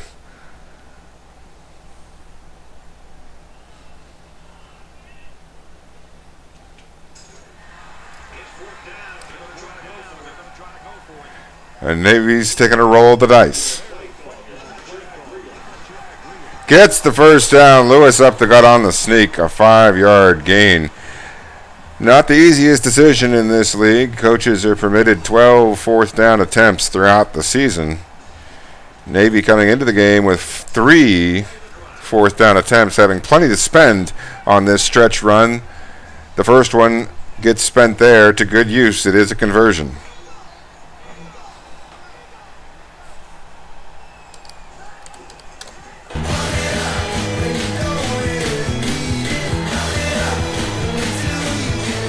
Lewis rambles 27 yards over the right side. The option busting out big. Navy's ground game, that academy offense, out of the flex bone, doing a great amount of damage.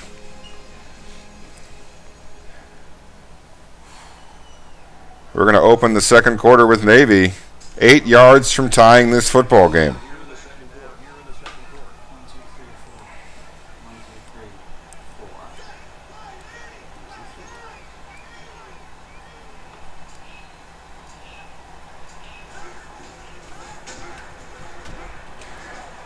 Option perfectly pitched to Bonner. He's able to get 2. Lewis able to get it out of the mess there in the middle of the field. Held on as long as he could. Just a half a body too much for Bonner to bust through. Second and goal now from the 5. Shotgun set once again for the Middies.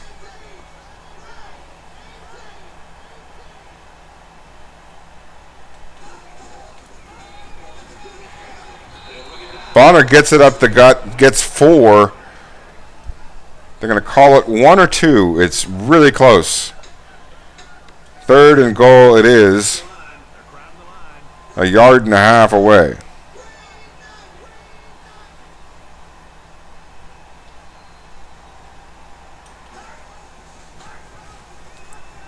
Read option, Lewis keeps it. He gets the touchdown, and Navy an extra point away from tying the football game.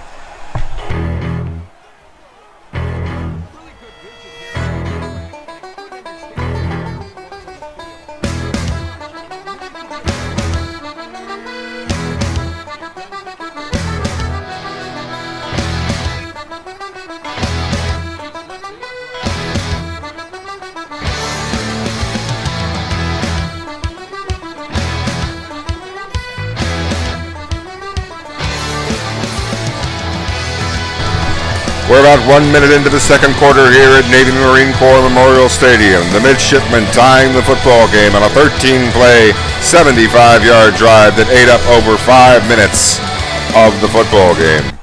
Southern Miss now their opportunity to respond. We'll see what the Navy defense has in store for them now that the momentum has been slightly evened.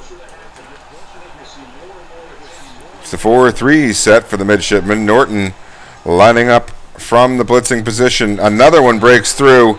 That's enough pressure to cause Quandra Griggs' first incompletion of the ball game.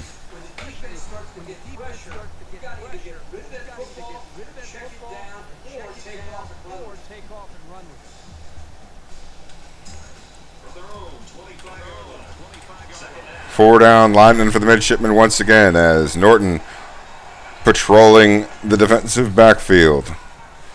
Coming through the A-gap, another defender breaks through once again on the perimeter. It's not quite in time, and Southern Miss is able to get the pass off to Corey Robertson for a 17-yard gain to give them a fresh set of downs already out to their own 43-yard line. And the Navy defense looking to respond.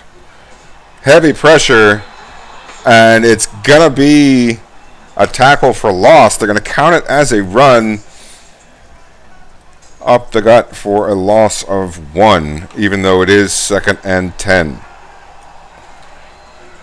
2 backs in the backfield. Griggs held up by one of them. Throws it to the other near the sideline, and it only gets 4. Going to be 3rd and 6 now. Navy with a chance here to get a stop at the midfield marker.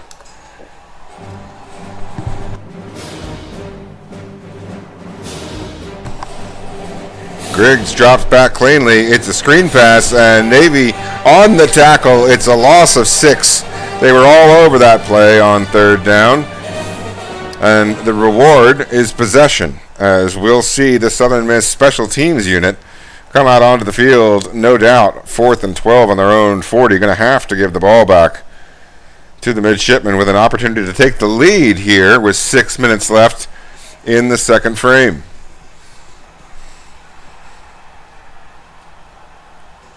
Carmona gets underneath it and gets upfield for a gain of 16 yards. And that block is good. I was just like, yep, take my 15. They're going to start at the 38-yard line with 5:58 remaining here in the first half. Coming out once again in the flex bone.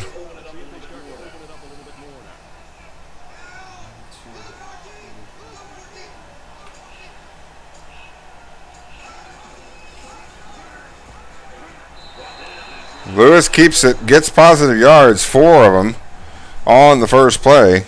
2nd and 6.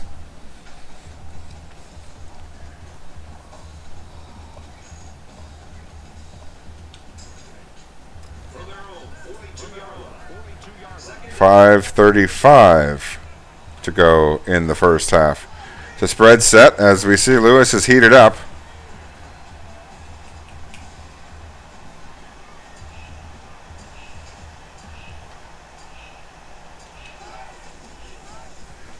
He drops back to pass, gets the ball off cleanly, stands tall in the pocket, and finds Carmona over the middle for a 12-yard gain. Fresh set of downs across the midfield stripe into Southern Miss territory down to the 46-yard line.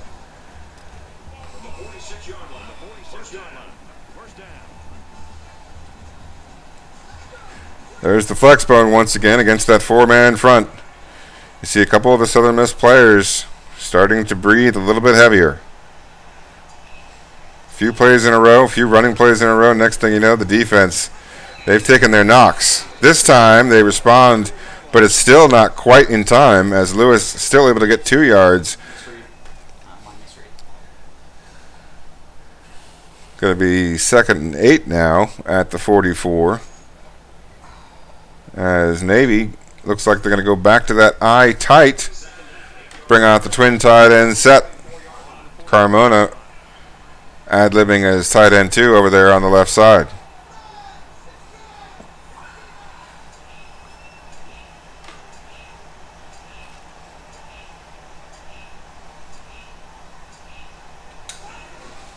Good long breather. It's a run up the gut for Bonner. He gets 4. As the entire offense takes their opportunity to get a rest there. They let that clock get down pretty low. Had a couple of guys in yellow and light green that could use that extra time. 5 wide receivers, including the tight end position there in the shotgun normal. We've got High, the fullback, playing that tight end position, and the tight end, Lee, out in the slot to the right.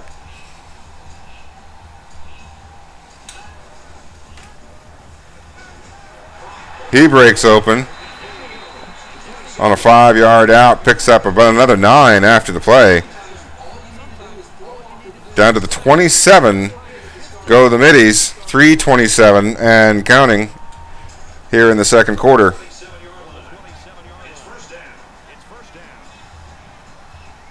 That Academy offense, the flex bone once again.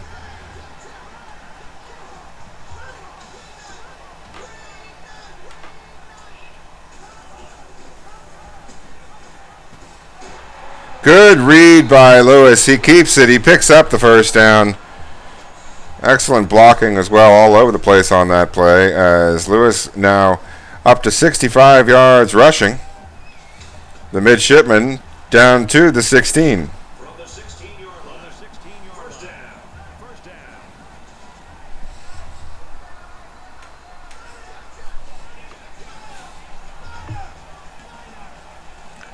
Eye tight, twin tight end set for Lewis. Bonner in the backfield. Clock moving.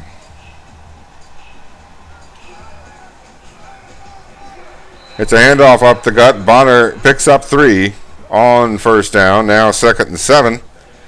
Navy perfectly happy to get that clock moving once again. They don't want Southern Miss to have too much of an opportunity no matter what transpires here on the next couple of plays.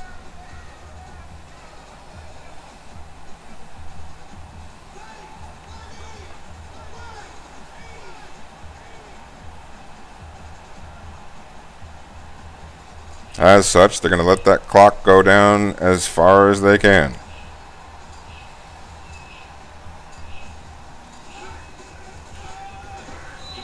Runs to the right. Tackled from behind before he could really get going.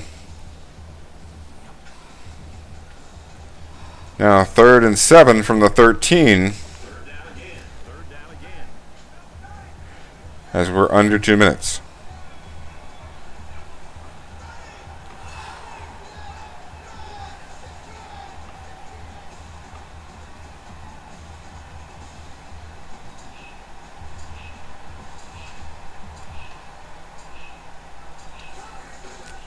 Lewis, play action pass, drops, looks, hits Carmona underneath. He's unable to get to the first down marker. It's going to be 4th and 1.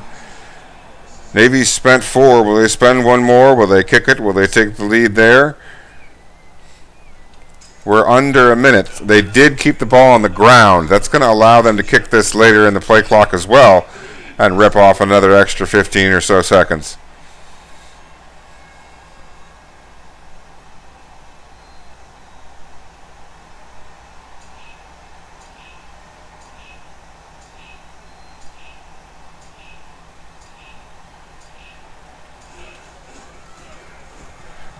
Mowring comes on and puts the 3 on the board with exactly 30 seconds remaining in the half. Navy takes the lead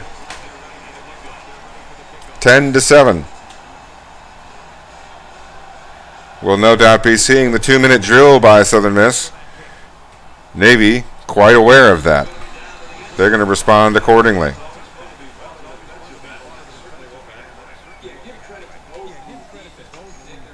There you see 3 wide receivers out of the huddle for Southern Miss. The tight end could either be a wide receiver 4 or playing the tight end position. Either way, more than likely a passing situation. As you see, that play clock did not creep down too quickly. They ran nevertheless. Navy quite ready for it and tackles him immediately. We'll see what they do here with 3 timeouts. Looks like they're going to be content to let Southern Miss eat the rest of the half.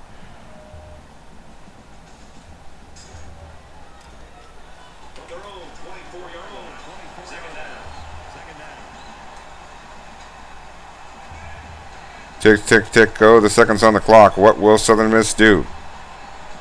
Hike it with 2.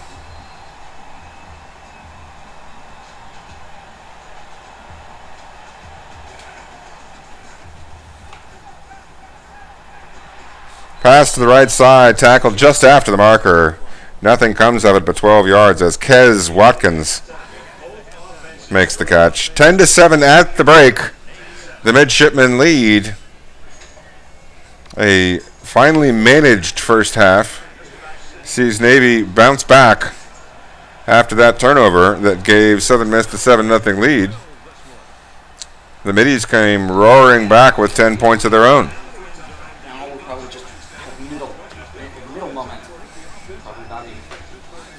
We're going to get this second half started here in Annapolis, the home of the United States Naval Academy. This is, of course, senior day.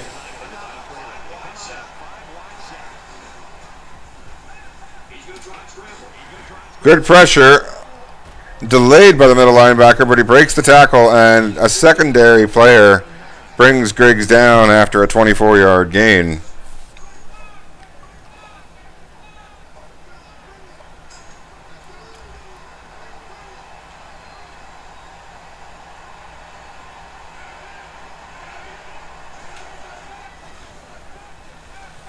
Griggs drops back. And the defense all over that play, breaking up the pass for Griggs' second incompletion. See a little bit of yellow there on the D-line for the midshipmen. They're going to take their full 10 seconds here on defense.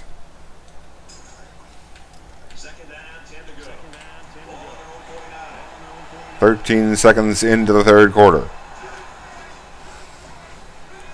Norton on the blitz. The throw over the middle gets 4. Allenze staggers forward for 4 yards.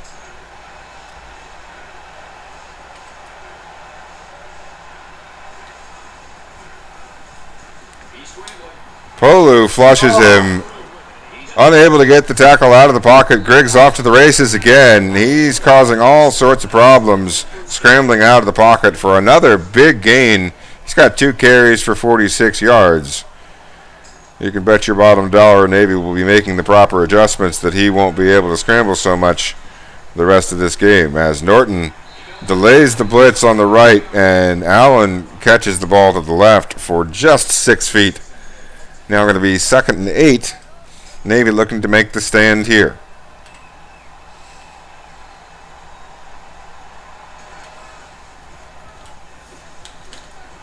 Good pressure. It's picked off. He's on the run already. He's wide open into the field. That is a monstrous turnover. It evens the game in the turnover department, and it blows the score wide open to a 2-score lead up to 9 points. It'll be 10 after the extra point. A massive, massive interception, pick 6 for the midshipmen. Oh, that's exactly the position I want to put him in.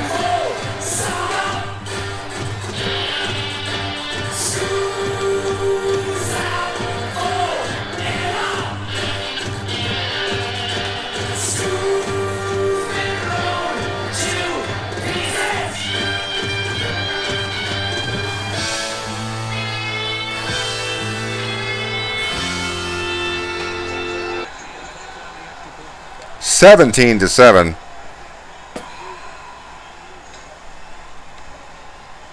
A stunning series of events.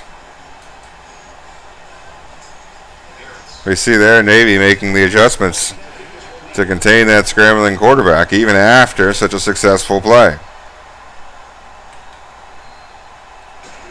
No stone unturned for Coach Ninja. Curtis McKell picks up a decent return up the middle of the field, and Southern Miss going to try to regroup here. Now playing the team and the crowd. Everyone on their feet here.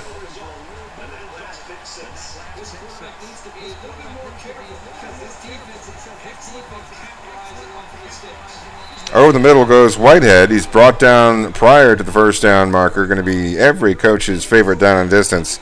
2nd and 1. Southern Miss in a good spot so far.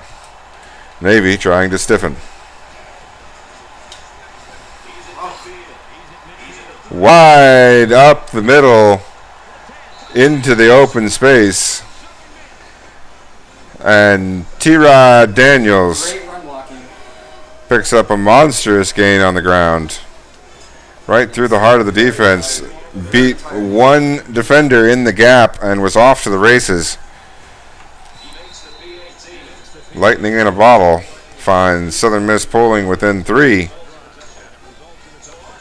We're still very early in the second half. Just a minute and a half into the third quarter.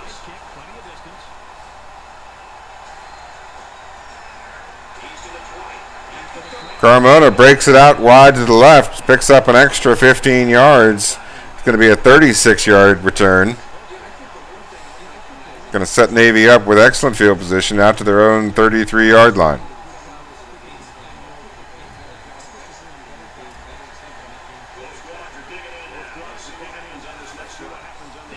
Spread set for the middies that actually know it's a flex bone.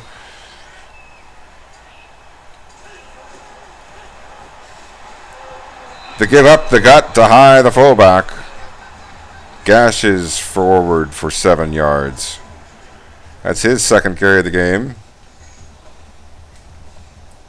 High had gotten off to a rough start at the beginning, as Southern Miss had guessed him correctly a couple of times, but this time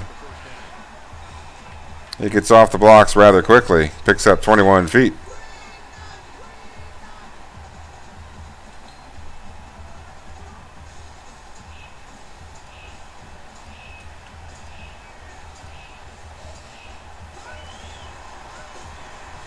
Lewis back to pass. Stands up in the pocket and hits Hammond over the middle for 9 yards. Brian Hammond making his first catch.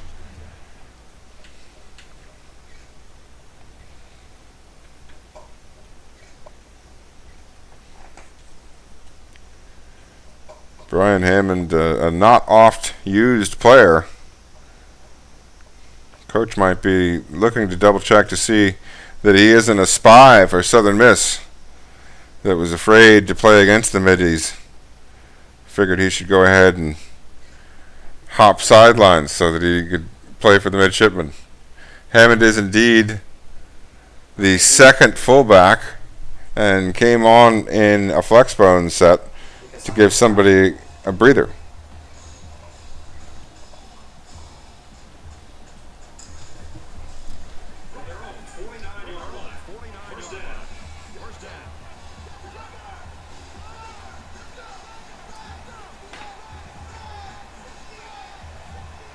Flexbone the setup against a 4-man front.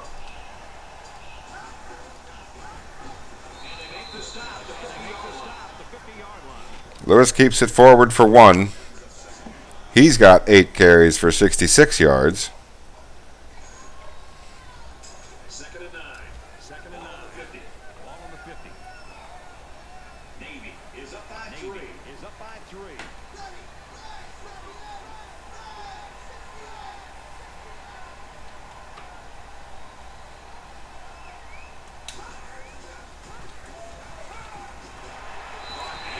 Bonner out of the backfield, picks up 3 off to the right side. Now going to be third and a little bit more approachable.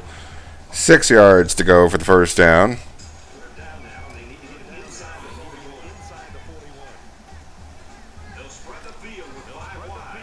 Navy here up by 3 in the third quarter. 3rd and 6.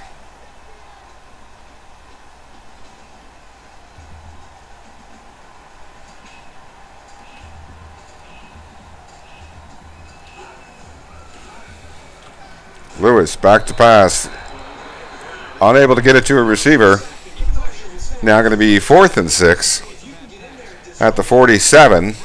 We'll see if Navy's able to pin them deep on a precision punt.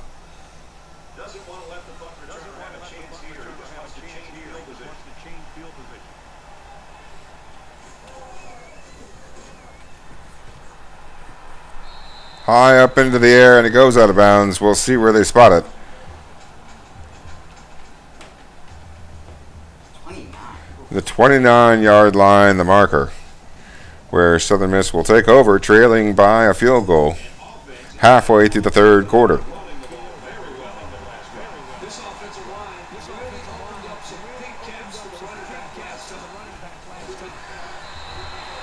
Big play in the backfield.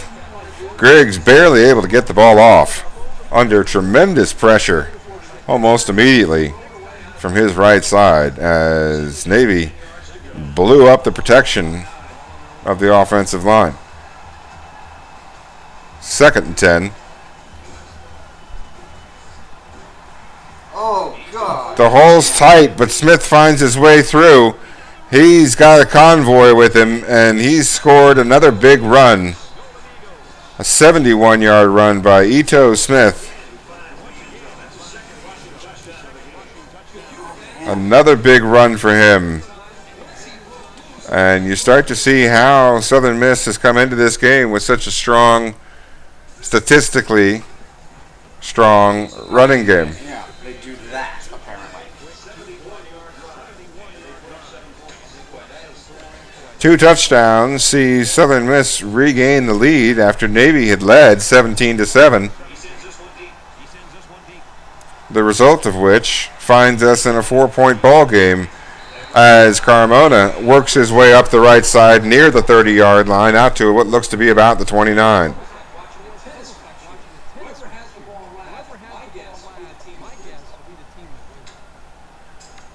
They'll call it the 28.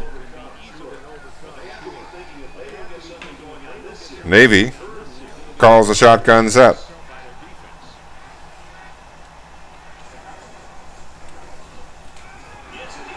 Lewis finds Bonner out of the backfield again, this time on the angle route, picks up 10, and it's a first down back-to-back.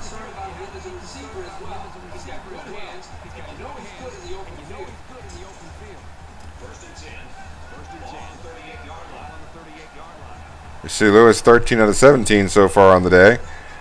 They're lined up in another shotgun set. Looks like it might be a read option.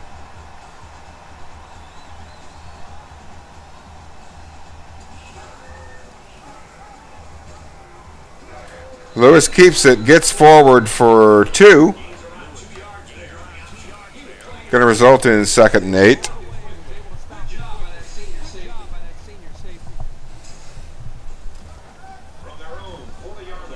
Tackled by Picasso.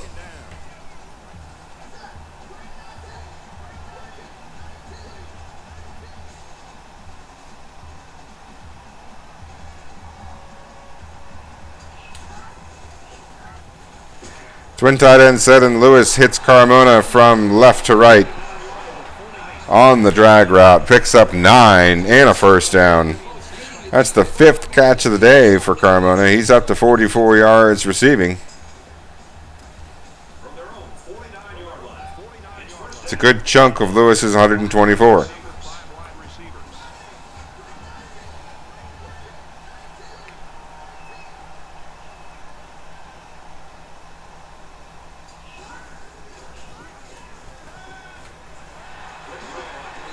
Complete to Cologne. He gets 7, and it's going to be 2nd and short, 2nd and 3 to go. Over on the left hash, Navy across the midfield stripe.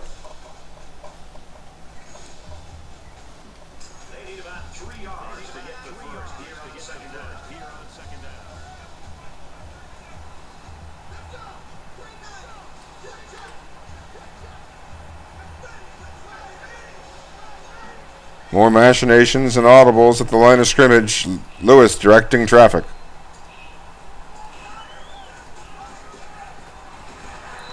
Keeper gets the first. A solid 4-yard gain up the gut.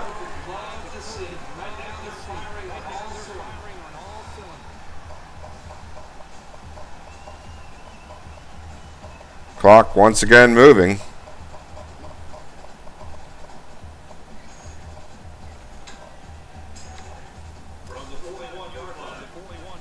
Navy with the ball and an opportunity to take the lead.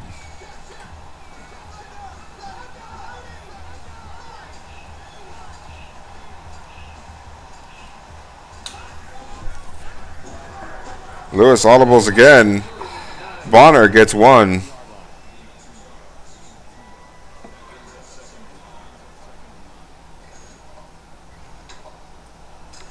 The 39-yard line. 39-yard line. Twin tight end set. 4-man front.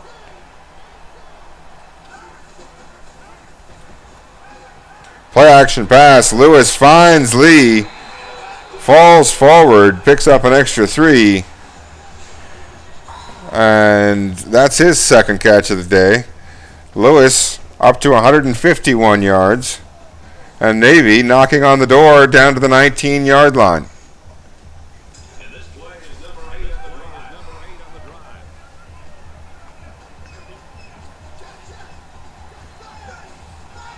Flexbone set.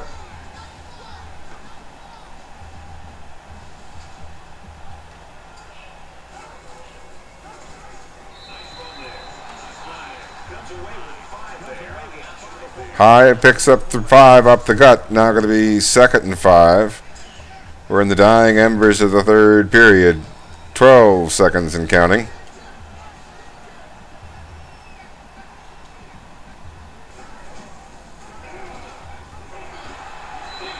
Lewis down inside the 5. That'll be the last play of the third quarter. He's up to 83 yards on 11 carries. They're down to the 3-yard line. They're going to set up shop at the other end of the field here as we get the final frame underway.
Heavy rush and a shoestring tackle.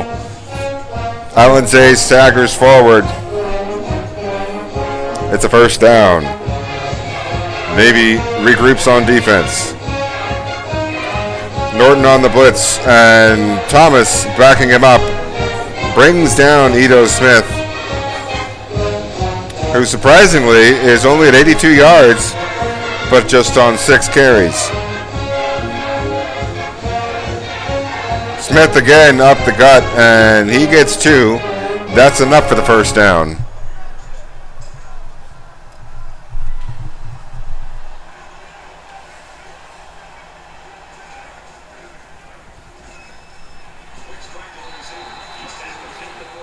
Good tackle by Corey Robertson.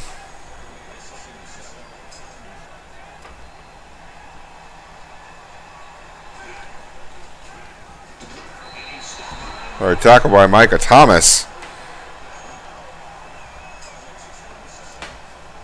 Coming to lay the smackdown. Now 3rd and long.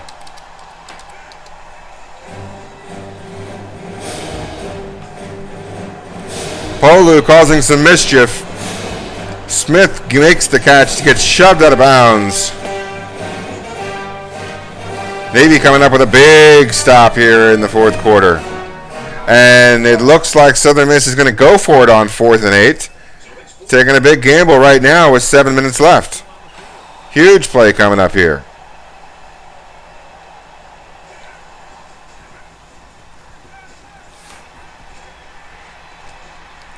Watkins makes the catch, gets the first down. Quez Watkins with an 11-yard catch. His second of the ball game now with just under 7 minutes remaining. Griggs has moved Southern Miss almost into field goal range. It's a run up the gut to Daniels. They're in field goal range now, just outside the 20, after a 13-yard gain by T-Rod Daniels. Just his second carry of the day. Multiple receivers. Southern Miss in the spread. Griggs back to pass. Hits, staggers over the middle. He walks into the end zone.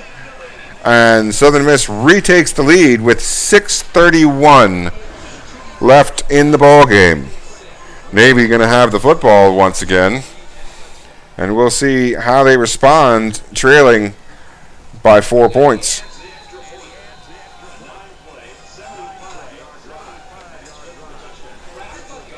Very quickly, Southern Miss responds.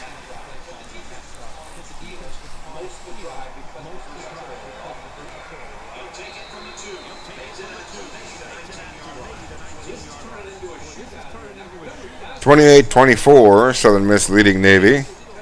The midshipmen at home here, 6:27 remaining, trailing by 4.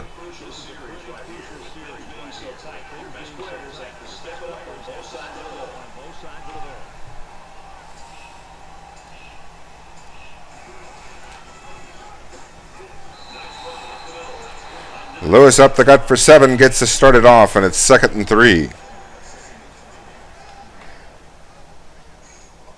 Yes, Doc Jocular, let's go Navy, get clutch.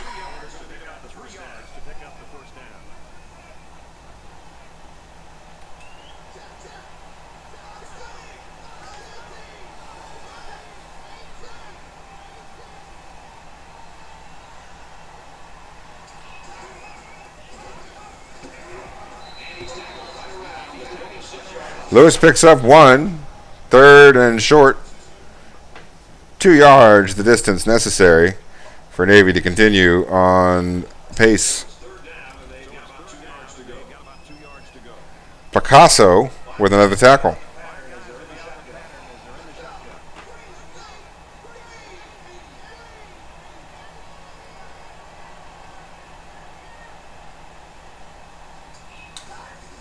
Shotgun 5 wide. Lewis back to pass. Finds his man. Makes the catch.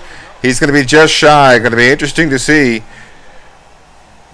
Navy almost forced to go for it here. Big play coming up.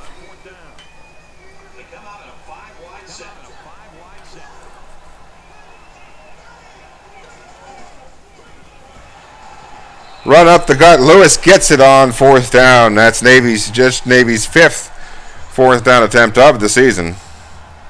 They've still got 7 in their pocket. They needed that one. They got it. They're out to the 33, 4:46 and counting remaining in the football game. Clutch play there by Coach Ninja and his midshipmen. Audibling at the line of scrimmage into the quarterback, run up the gut. Hits Lee and these face masks. They bring him down by the irons. It's going to tack on 15 yards and momentarily stop the clock. So the offense will move a little bit closer with that penalty. Happily, the midshipman offense saunter down the field an extra 15 yards as the refs spot the ball across the stripe at about the 47-yard line.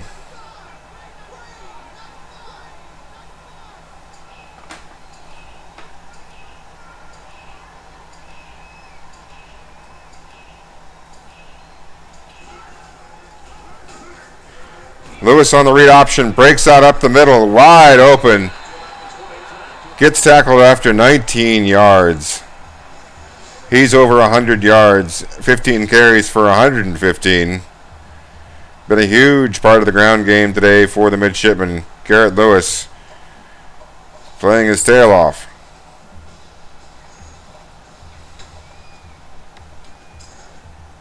From the 29-yard line. First down.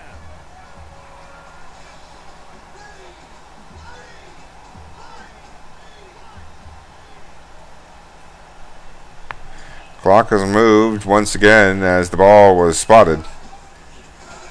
Down to 3.5 remaining in the football game. 3:33 to be precise. 2nd and 9. Inside the 30-yard line.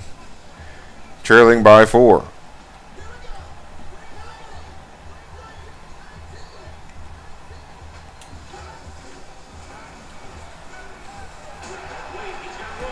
Gets Carmona to the side. He breaks the tackle, falls forward across the marker. Navy's got a fresh set of downs inside the 20 down to the 18-yard line.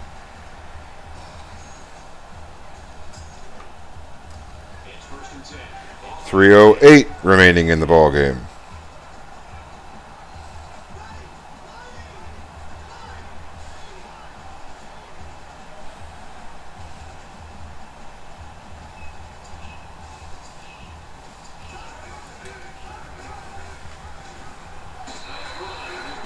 Good run up the gut by Bonner. Gets 5.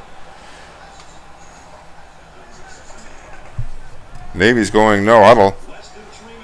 2:38 remaining. Clock moving.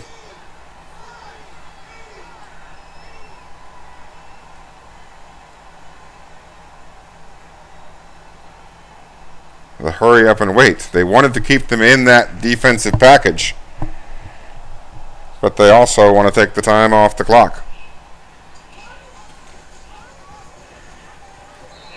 Bonner up the gut, close to the first down. Now 3rd and 1. Just a little bit over 2 minutes. It's still going to be moving. It's going to be inside of 2 minutes, well inside 2 minutes, when we get this next play off at the 9-yard line.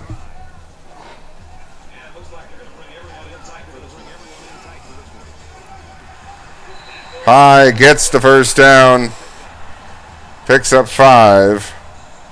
We're inside 2 minutes at 1:49 and moving here right about now. Yep. Play clock ticking down. We're down to 1:45 on the game clock. Down to about the 3.5. They call it the 3. It's more like the 4.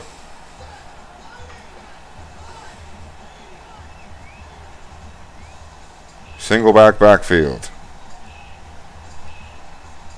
4-man front.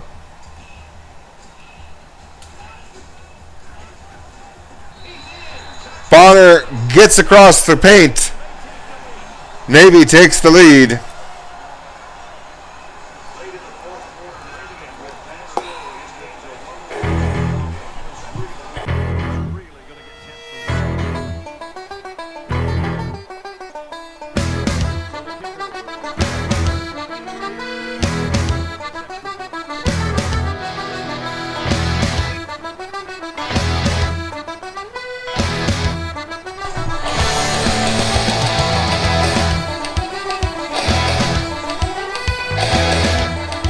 Seconds away. 80 yards the distance on the kick. Daniels takes the knee. Southern Miss going to start on their own 25-yard line. 1:20 remaining. 3-point ball game. Navy trying to close out their slate of home games this season with a win here on Senior Day. They're going to hit the road next week, but right now trying to win at home against Southern Miss. Porlu flushes him out of the pocket. He gets 3 or 4. They're going to call it 6. Now 2nd and 4, but that clock now moving again. It's the no huddle set and the quarter defense, and he's flushed again.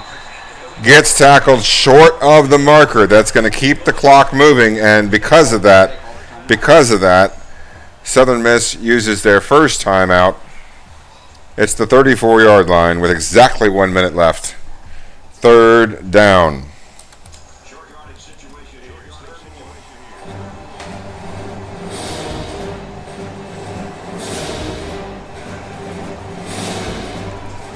Draw play. The delayed handoff goes up the gut for 12, and another timeout by Southern Miss at the 56-second mark. They're out to the 46-yard line. Less than a minute remaining.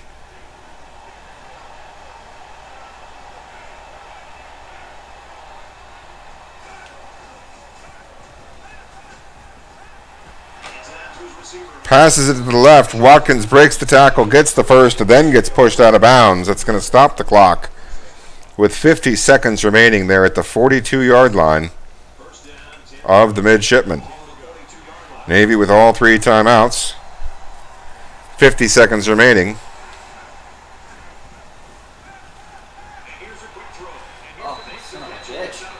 Another catch and another run out of bounds by Julian Allen. Just takes a few seconds off the clock. Now to the 28-yard line with 46 seconds remaining.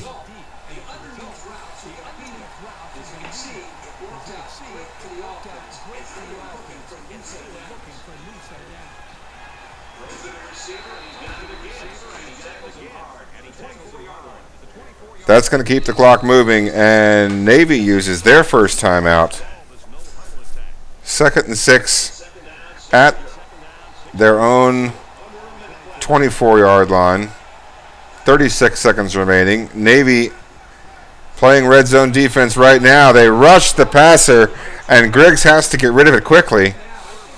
Now 3rd and 6. Another opportunity for the midshipmen to hold on defense. If they can get a stop here, surely Southern Miss will kick.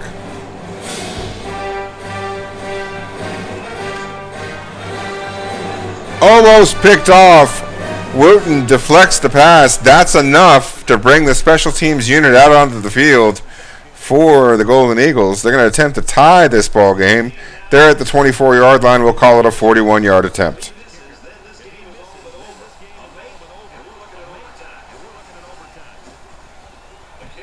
Kick is up and good by a few yards. Navy's got 25 seconds and 2 timeouts to try to steal victory.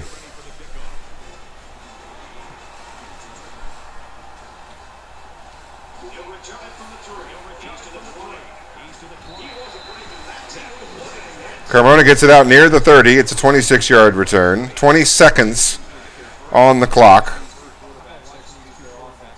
If you can get a play off in 3 or 4 seconds, you can spike the ball after a first down or use a timeout.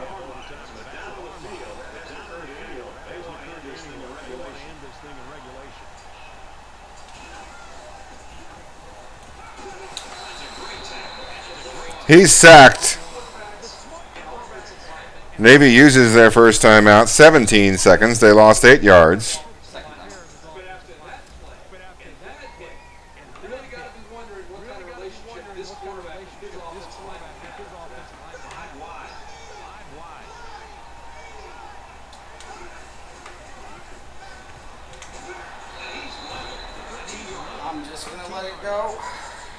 Lewis sacked again, and that's going to do it for regulation, I believe. I think the midshipmen are going to be content to take this one to overtime. As we get to 9-8, we'll see if Southern Miss stops it. I doubt they will. This should take us to the extra frame.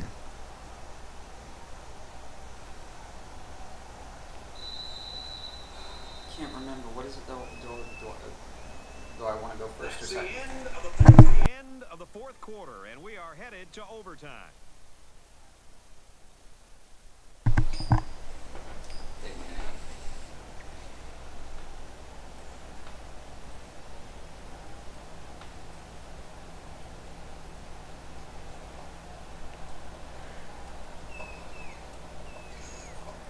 Navy going to get us started in the top half of the inning on offense at the 25-yard line. No time on the game clock. We are now in overtime.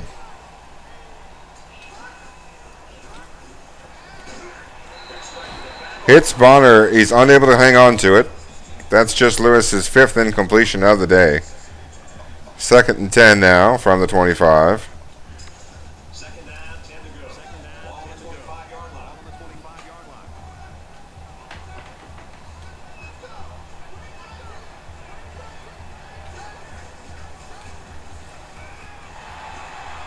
Bonner out of the backfield on the angle, picks up 8. Another 3rd and short for the midshipman offense.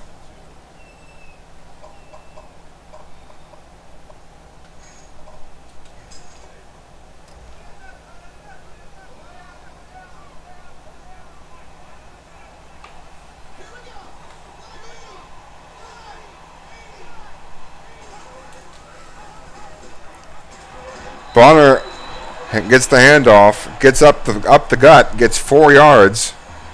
He's up to 41 yards on the day, but more importantly, a fresh set of downs here in the first frame of overtime. Navy down to the 13-yard line of the Golden Eagles.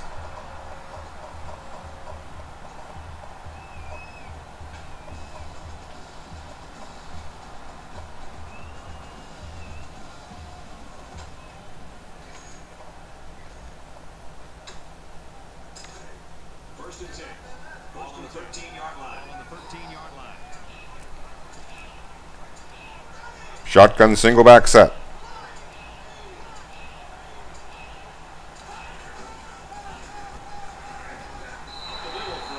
Bonner up the gut for 7. Now 2nd and 3 at just the 7-yard line. Navy knocking on the door. They need about 3 yards to get the first here on second down.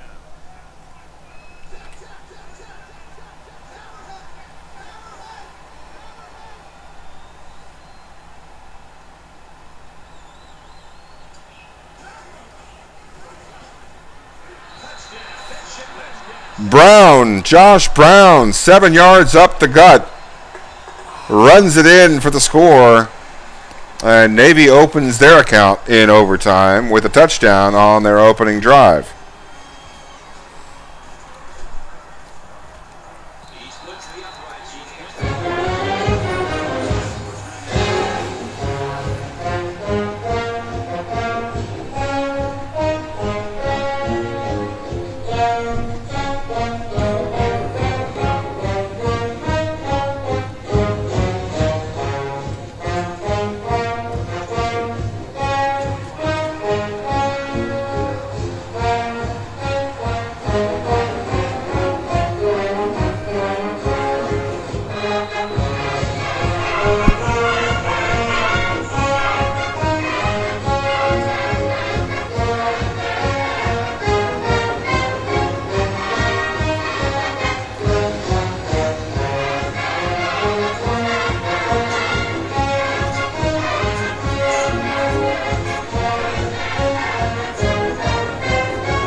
Heavy rush by Polu there, forcing the quick throw.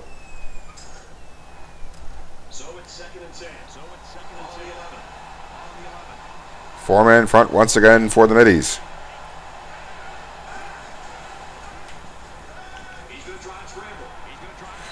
Polu keeps him contained. He keeps him from going outside. Forced to go back inside. Pittman comes up with the sack in the middle of the field after much to do.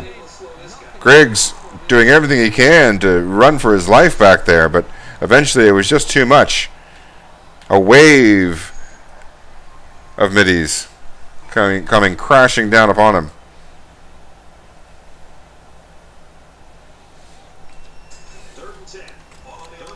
Third and long.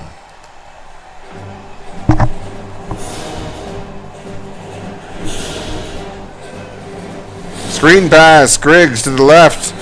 Navy's ready for it. Smith gets tackled after just one. Now going to be 4th down, and you know Southern Miss has to go for it. Navy one play away from winning this game in overtime.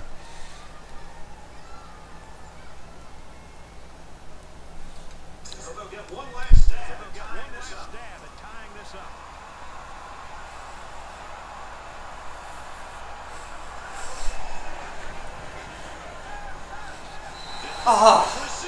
Son of a bitch.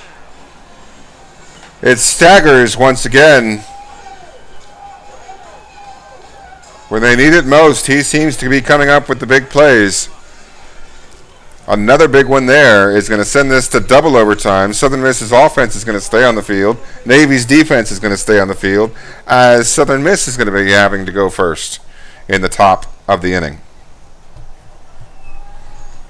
We move on to double overtime. First down, 10 yards to go. On the 25-yard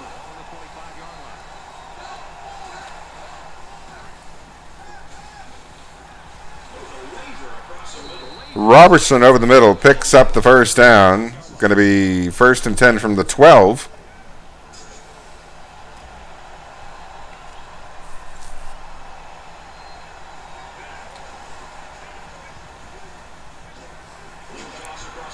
Over the middle to Allen. He picks up a few. 3 yards is going to get them inside the 10. It's going to be 2nd and 7 from the 9. They are inside the 10. Ball inside the 10-yard line. Second down.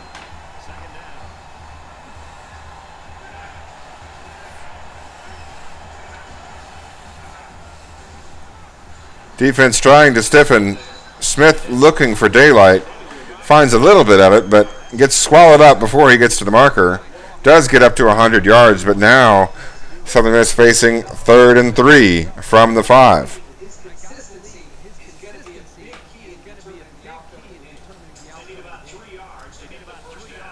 Heavy package from the Middies defense. The goal line unit out.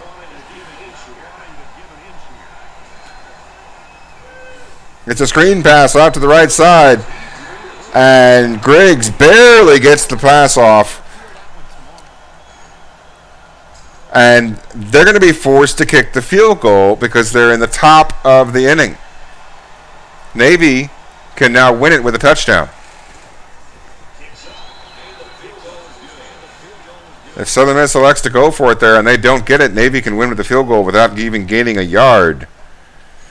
So Southern Miss forced to kick. Navy now has an opportunity.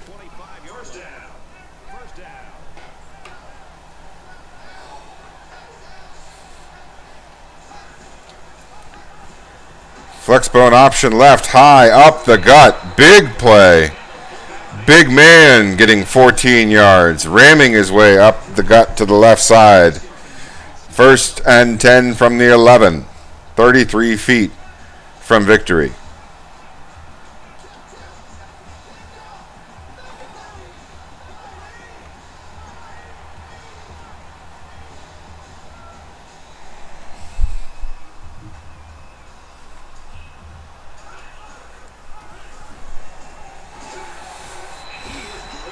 Option keeper, Lewis down inside the 5. It's an 8-yard gain. Going to get him back over the 100-yard mark. 2nd and 2 from the 3. It's second down, and they're about 2 yards away from the sticks.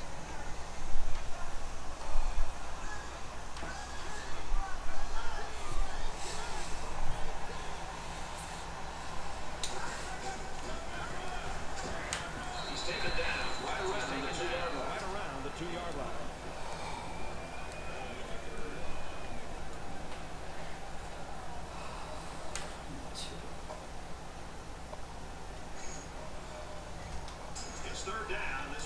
Big 3rd down play coming here.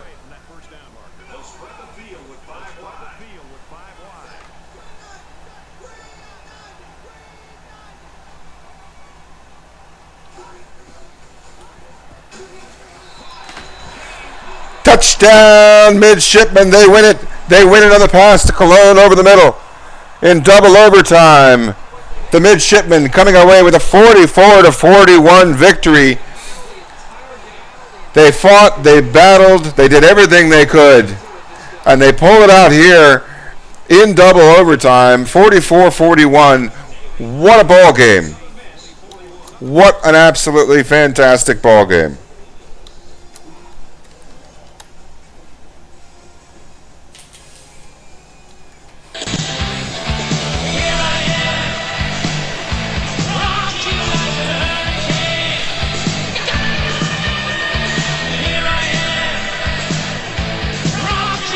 They give it the number 2 ball game. We're going to take a look here at the numbers and see how it all panned out. A lot of offense on both sides. Southern Miss outpacing Navy, but Navy able to get 192 yards on the ground to respond to Southern Miss's 226. The Golden Eagles coming into the game with a heavy ground game, ranking in the top 10 in the country. For their part, Navy was 21 out of 26 passing and were able to cause 8 incompletions, more often than not coming on 3rd down, as the Midshipmen were 6 of 11, while Southern Miss was indeed held to 2 out of 7. The turnover battle was even. Navy did what they had to do to manage the ball game, manage the clock. 25 minutes of possession. Let's take a look at the individual stats here for the Midshipmen, as we're looking at Lewis's numbers. 21 out of 26 passing for 142 rating, and then on the ground, over 100 yards rushing, 107 to lead the way, as Bonner added 49 on the ground with 2 touchdowns, and then an additional multiple catches through the air High ripping off 29 yards on 5 carries to make a healthy contribution to the ground game. Varied receivers, 6 for Carmona, 6 for Cologne, 4 for Bonner, 3 for Lee.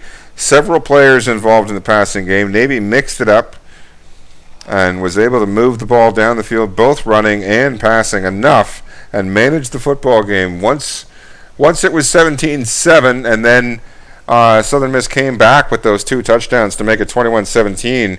Navy just kind of dialed in and settled in and said, okay, we're just going to have to match you blow for blow. And from that point on, it was 2 boxers standing in the middle of the ring, beating each other senseless.